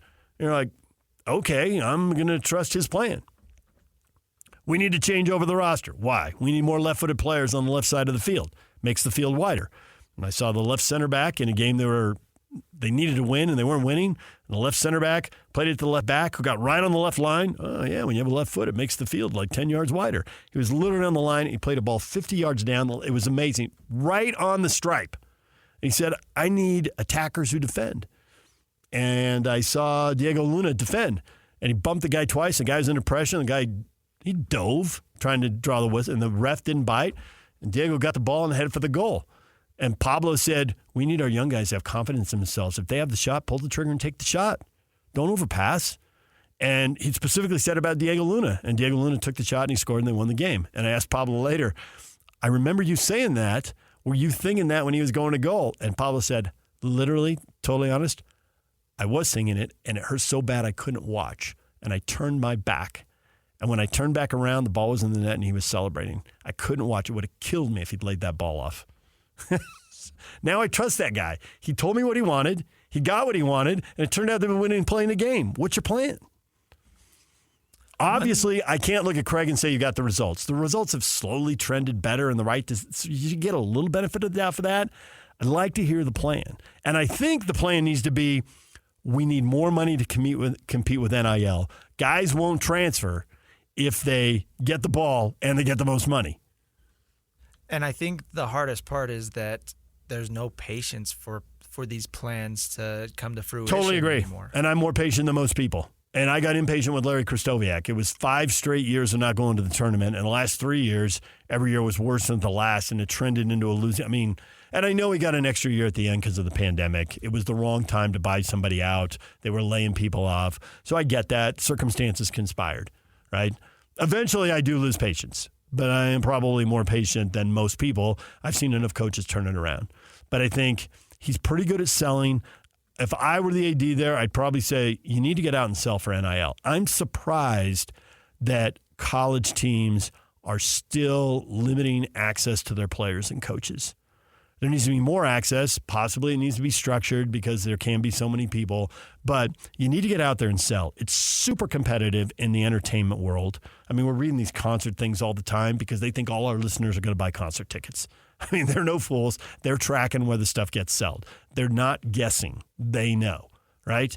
And so they're competing. The entertainment, they're literally competing for you, our listeners. Go to a concert this night. Go to a Jazz game that night. Go to a Utah or a BYU or Utah State or Weber State football game. Go to a Utah-BYU basketball game. And now go to a hockey game. It's more competitive. Get out there. Earlier in the show, we played Kyle Whittingham asking for money. They literally put him on a University of Utah camera, taped it, edited on a University of Utah system, and put it on a University of Utah website and social media and said, give to the collective. Why wouldn't they do that? Get out there. And Kyle does some media, but, man, if they need the money, I'd have him doing more. Call them, offer them up to radio stations or TV stations. Nobody, at this point, nobody has what we used to have, where everybody read the paper and everybody watched one of 3 TV stations. You could get your message out pretty quickly. And I watched Hall of Famers get their message out. They worked the media. Jerry Sloan and Lavelle Edwards. They did some things the same. They did some things very differently. But they knew what their message was, they knew what their goal was, and they knew how to sell it to the public. And then they made sure that the public knows. Oh, yeah. They coached their teams through the public. Both of them did. That was one of the things they had in common. I mean, it was amazing to watch them. And they knew everybody in the media. They had relationships. And coaches will tell you, I'm too busy. And we got that from Quinn Snyder on the air once. It's not a secret. You going to let me go and do my job? 3 minutes into an interview. I don't see what good that did. I don't. And it's a little different in the pro because the pros aren't out there getting the NIL money. The pros are getting a tremendous amount of TV money. And if the Jazz can sell out the arena in a way that most NBA teams can't, a few can, But the Jazz are, they're in a pretty good spot there. I get a little bit why they cut back on it, but the Jazz at the same time, I've heard right out of the mouth of Jazz executives, and this is older now. This is, before the sale. This is going back into the Miller era. But a guy said that Phoenix makes more money in the first 12 rows than we make in our whole arena. And all the money they make after row 12. Now, they've since remodeled the arena, so some of these things have changed. And they've got those 8 bunker suites generating cash. So they've done some stuff. And the whole second floor, people dine there, and they're paying top dollar to go out and sit in the 20th row after they dine on what used to be the corporate offices. So they've changed some stuff there to try and close that gap. They haven't just been standing around. But if you want to raise the ticket prices, make sure you have a waiting list. So when someone checks out, you immediately check somebody right back in. Never have enough interest. So I think what Kyle did, I know some people probably look at that and a little squeamish, and I'm not. Times have changed. That's what has to be done. And I think Craig Smith needs to do more of it. It's a little embarrassing. I know he hated the road losses, and you could see it on his face on the sideline during games. He was beaten down. But that guy's got a ton of energy. That guy can talk. And people who know him really trust, admire, and like him. So what's the plan? I think the plan needs to involve the Utes need more NIL money. That's what they need. I think BYU has just committed to NIL money in a way that they hadn't. I think they just upped their game, certainly on the basketball side. I'm not sure if it's happening on the football side. I think if it isn't, it should be happening. Maybe we just haven't seen the results of it. I think we'll know it when we see a change in quarterback. What is the plan at quarterback? They had a nice run of NFL quarterbacks, and now, they had a one-and-done guy in Slovis. And now with Bohannon, they're bringing in a one-and-done guy. How do you bring in the transfer who has 2 or 3 years left and a transfer who has fewer question marks? Well, my guess is you get more NIL money. So how do they go out and sell it? And I know some people think it's a little unseemly, and I guess it is if you want to compare it to 1995, but we're 30 years down the road, and things have changed a lot just in the last 5 years. And we had Utah State's new coach on, and we're talking about how he rebuilt at his last job. He's like, that was 7 years ago, and everything has changed in 7 years. I thought that was one of his best answers. The guy's got, he had a plan, and he knows that plan can't work again now because all the rules have changed. He's coming up with a new plan. I love that answer. So I think that's what the Utes need. Now, maybe they're holding back basketball because they got to raise more money for football and they're putting all the eggs in a football basket. In which case, then you can't really hold Craig accountable if that's what he's being told. I don't know for sure what he's being told. I think we can surmise a few things. And of what we've seen here in the last week or two, I think once he's available to the media again, there can be more hard questions asked. What he can say publicly and what he can't. And it's always a little political. It's always dicey. You got to be careful. And Lavelle and Jerry Sloan were. But, man, they knew how to ride that line, and they knew how to sell it. And one guy's football, and one guy's basketball, and one guy's college, and one guy's pro, and one guy's in Salt Lake, and one guy's in Provo. We can line up all the differences, but when you look big picture, how they sold their programs and how they grew it and how they sold their sport, how they coached their guys to the public, there's a reason those two guys are Hall of Famers. They had that mastered. All right, DJ and PK, it's 97.5 The Zone. Coming up next, we got stuff to learn about the NHL. Chris Bengal is going to join us, and he is going to teach us about the NHL. I got about a half dozen questions for him. We're going to know more next, right here on The Zone. One of the coolest stations in the world.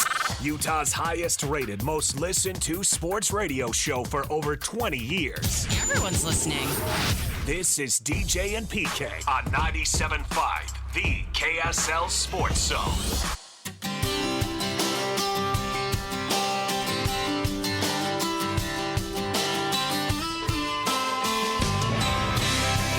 DJ and PK, it's 97.5 The Zone. We're joined now by Chris Bengal, NHL Writer for CBS Sports.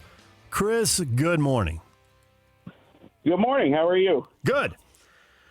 So my job as a local sportscaster in Utah for 30 years has been to cover local sports, and the NHL has not been a local sport. Am I a sports fan? Absolutely. But this time of year, I'm not watching the Stanley Cup playoffs. A, I watch Jazz playoff games if they're in it. And then B, I watch NBA playoff games next. And then C, if I'm on Twitter and I see Game 7's gone to overtime, of course I turn it on. I'm a sports fan. It's drama. It's fun. I love to watch it. But I need to know a little more about the NHL so that I know enough to be dangerous. There's my goal. Are you ready to educate me and bring me along? Of course.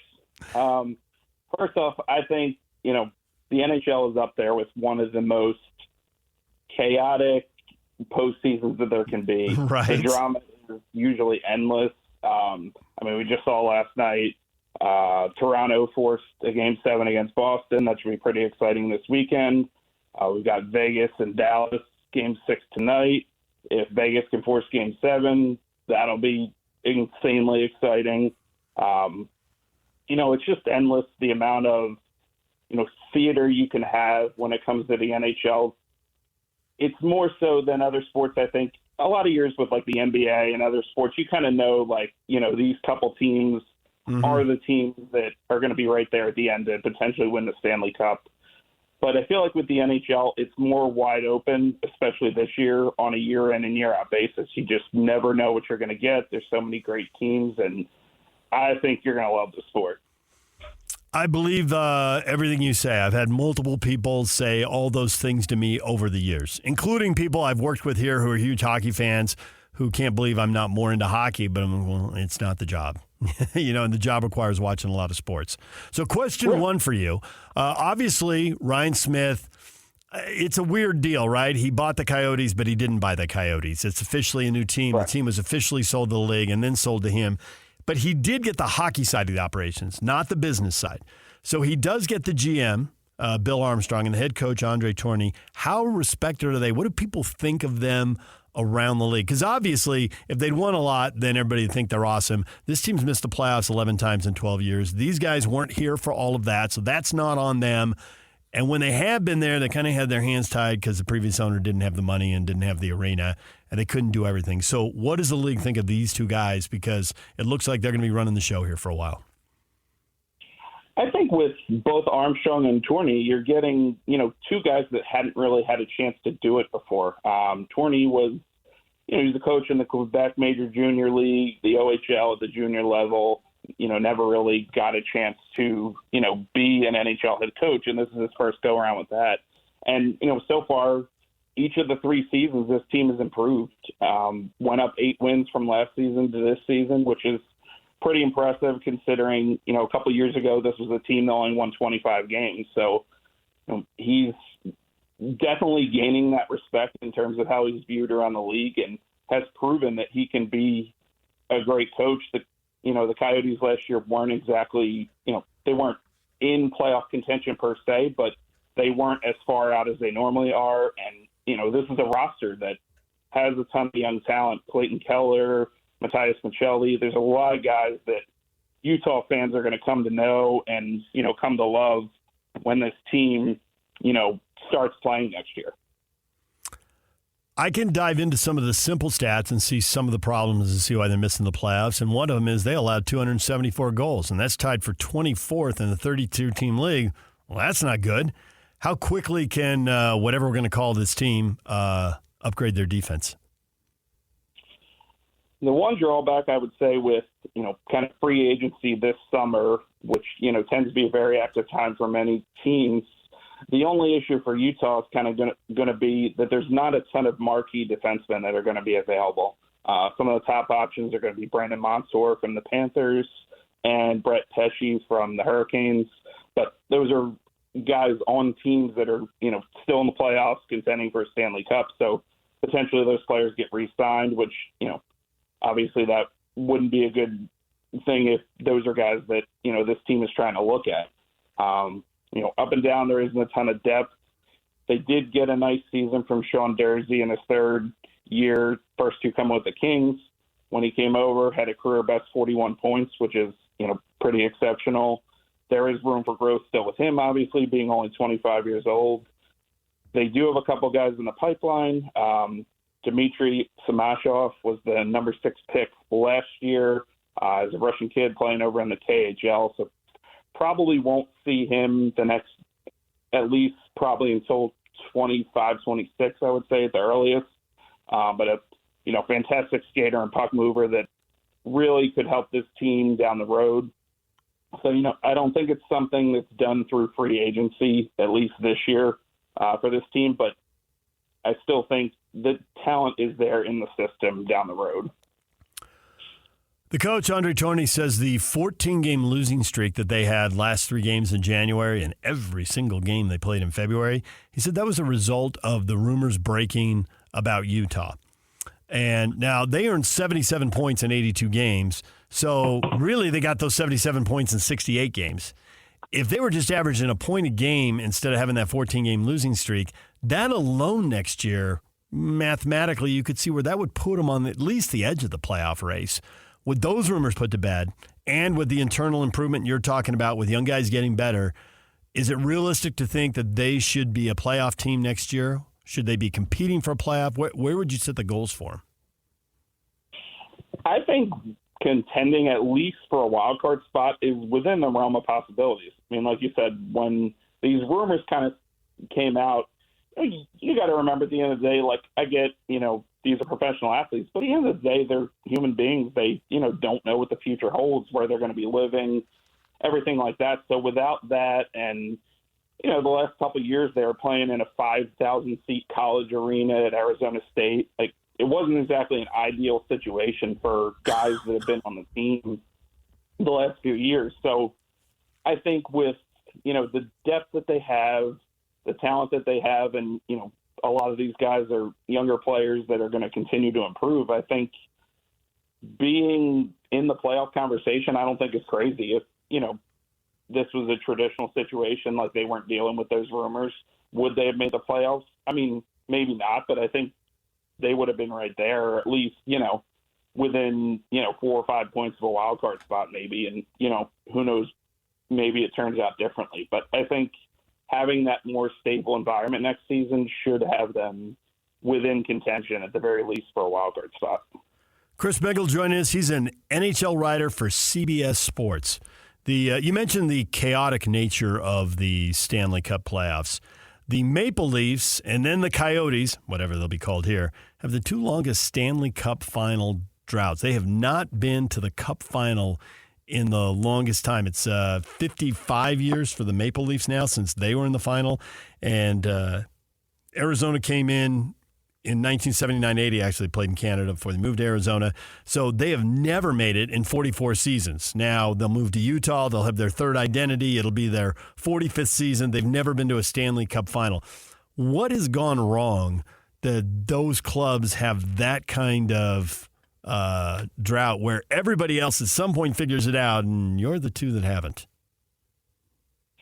Yeah, I mean, when you're talking about, first off, a team like the Maple Leafs who, are in the playoffs this year, still fighting for their playoff lives, there's so much storied tradition with a team like that there's a lot of pressure for them to perform. I mean, before last season, they hadn't won a playoff series in, 9-10 years, I believe it was. There are those huge expectations, and when, it's kind of a lot of times make a deep Stanley Cup run or bust, with a fan base like that. So I think on that aspect of it, there was a lot of pressure. But as far as the Coyotes go, they had been to the conference final once in, their entire history since they were in Arizona. Early in that tenure, they had guys like Jeremy Roenick, Keith Tkachuk, obviously Shane Doan, who, a little more recent, but the talent has always been there, but they just, for whatever reason, weren't able to put it together. But I think, now kind of having a fresh start certainly is going to be a good thing for them. All these players, like we said, put all those rumors to bed. They know what's happening. They or be more comfortable in a new spot. And I think it seems like the fan base is already, based on the event that they had last week, kind of rabid for this team. And as we've seen with, Vegas and Seattle in recent years, while it's a little bit different of a scenario, it's still a market that hadn't had, an NHL team before. And I think, that's going to be great for this team. And, maybe they can feed off that kind of like Vegas did back in their first year. The Rangers had the best record in the league. They haven't won the Cup since Messier did it, right, 30 years ago, and that was the first time in 50 years. Now, you've already talked about the chaotic nature. Is New York going to get it done? Is there somebody else you like? How do you handicap the playoffs here? So, unfortunately, last year, New York burnt me bad. I was sipping the Kool-Aid a little bit. They went out and got Patrick Kane, Vladimir Tarasenko at the trade deadline, and kind of thought that would put them over the top, but they fell in the opening round.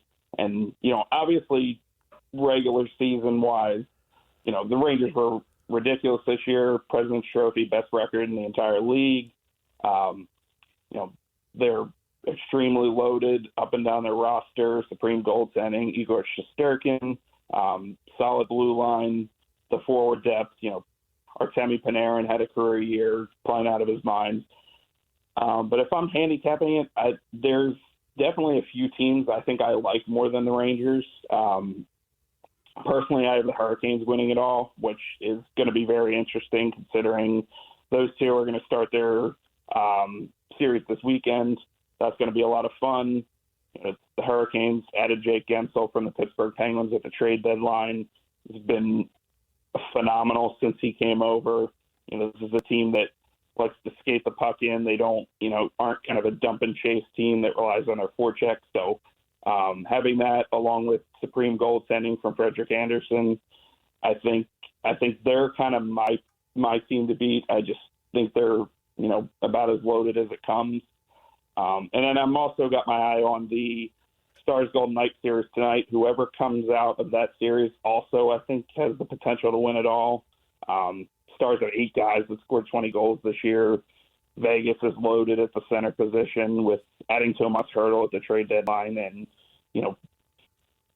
for the first time in the series last game, a home team actually won. So it'll be interesting to see if that happens again tonight with the game being in Vegas. But I think, the Rangers are not my pick as it stands right now, but I think that's because this playoff field is so deep this year. I think there's several teams that could definitely win it. 7 Canadian teams in the league out of 32, and no Canadian team has won it since Montreal in '93. It seems like somebody brings that stretch up. Are there can anybody in Canada realistically think they're going to compete year after year, or are they at a huge disadvantage financially, and that's why half the Canadian teams don't even seem to make the playoffs? I think it seems like there's a very big talent gap. Like you've got, especially this year, I think it was more evident. You obviously got Toronto, who, their fan base, their franchise, always thinks that they have the talent to compete, which, obviously when you're a storied franchise like that, you kind of have to think that way.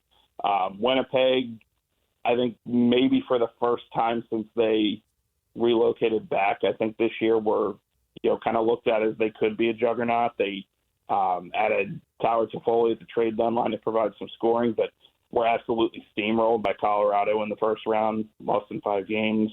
But then, you look on the bottom scale of it, you've got Calgary Flames struggled this year, have been, not great since Johnny Gaudreau left. You also got, I think the Canadians are slowly but surely making their way back, but, they need some help in a lot of areas, have a few young guys they can build around. But I really just think that, when it comes to the Canadian teams, like Toronto, that's a team that I feel like when they're good, like hockey fans or even maybe not hockey fans will take notice of that because that's such a marquee franchise, kind of like, I don't want to equate them to like the Cowboys in football, but like it's, a storied franchise like that has, that kind of allure when it comes to, Toronto's in a game 7, maybe people are going to watch. So, it'll be interesting to see if they can get it done this time around and get to the next round.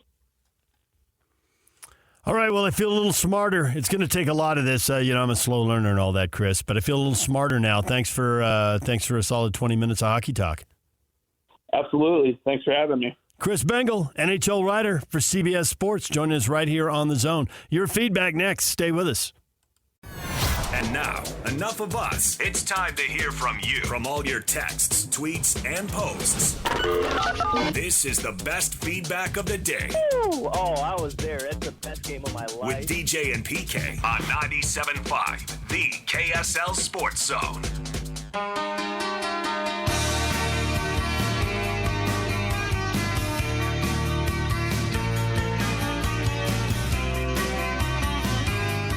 Join Hans and Scotty Monday from noon to 3. They're broadcasting live from Minky Couture in Layton. Make Mother's Day easy and get the best gift ever, a blanket from Minky Couture. Mom will love it. Shop online at minkycouture.com or at any Minky store.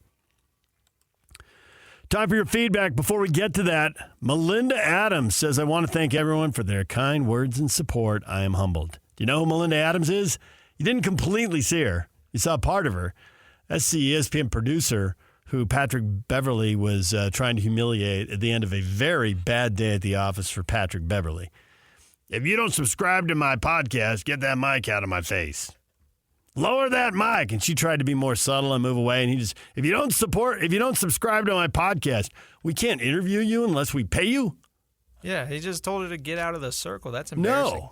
Bad look. It was a total bad look. And she says Patrick Beverley just called me and apologized. I appreciate it and accept it.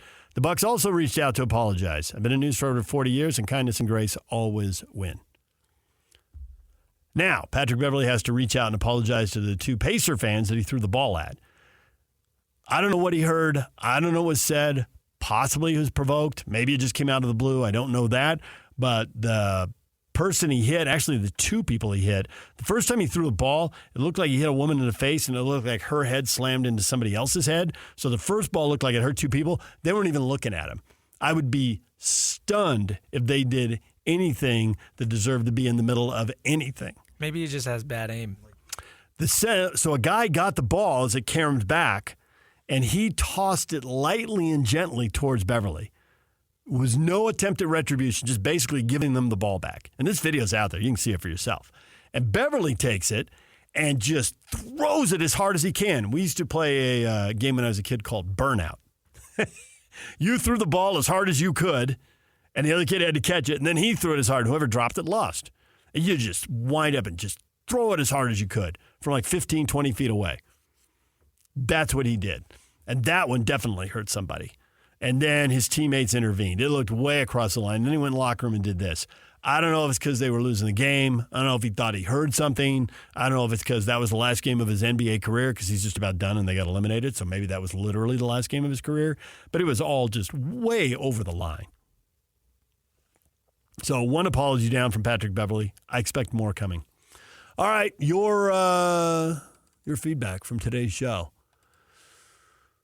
With Keba Keita in the transfer portal, what is next and where does Utah basketball go from here? Jimmy sends me the classic gif. Not great, Bob.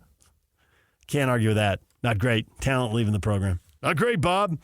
Tom Ute sends the scene from the Titanic where the model Titanic is sinking into the bathtub and is later edited in the movie. Yeah. C. Perkins says college basketball sucks when your team sucks. It's the way a lot of sports work. These sports aren't nearly as much fun when your team isn't winning. Oh, Lenny, who cares? College basketball sucks. It's a football state, and that's all that matters to me. That's the attitude that could get the program down and keep it down right there. Because NIL matters, and if they don't have the NIL, they can't turn it around. If they have the NIL, then I think turning it around ought to be fairly straightforward. I think if he has the NIL, Craig can win. And I don't know the exact NIL numbers. I'm going on the assumption that I saw him coach a Utah State team that had two NBA guys. One he inherited, one he recruited. And they were good. And they won a lot of big games. So I think if he has good players, he can win. Now, can he get enough good players? I don't think this last team defended well enough. That was its downfall, why they lost on the road, and why they ended up in the NIT instead of the NCAA. But his Aggie teams did defend well enough. Something clearly went wrong last year. Now he's got guys leading the program, but I think he'll need more NIL. But if the Ute fans all say, all I care about is the football team, then Hoops doesn't get NIL money and they don't come back. You got to have the cash. We're out of time. Jake and Ben are next. Have a good weekend.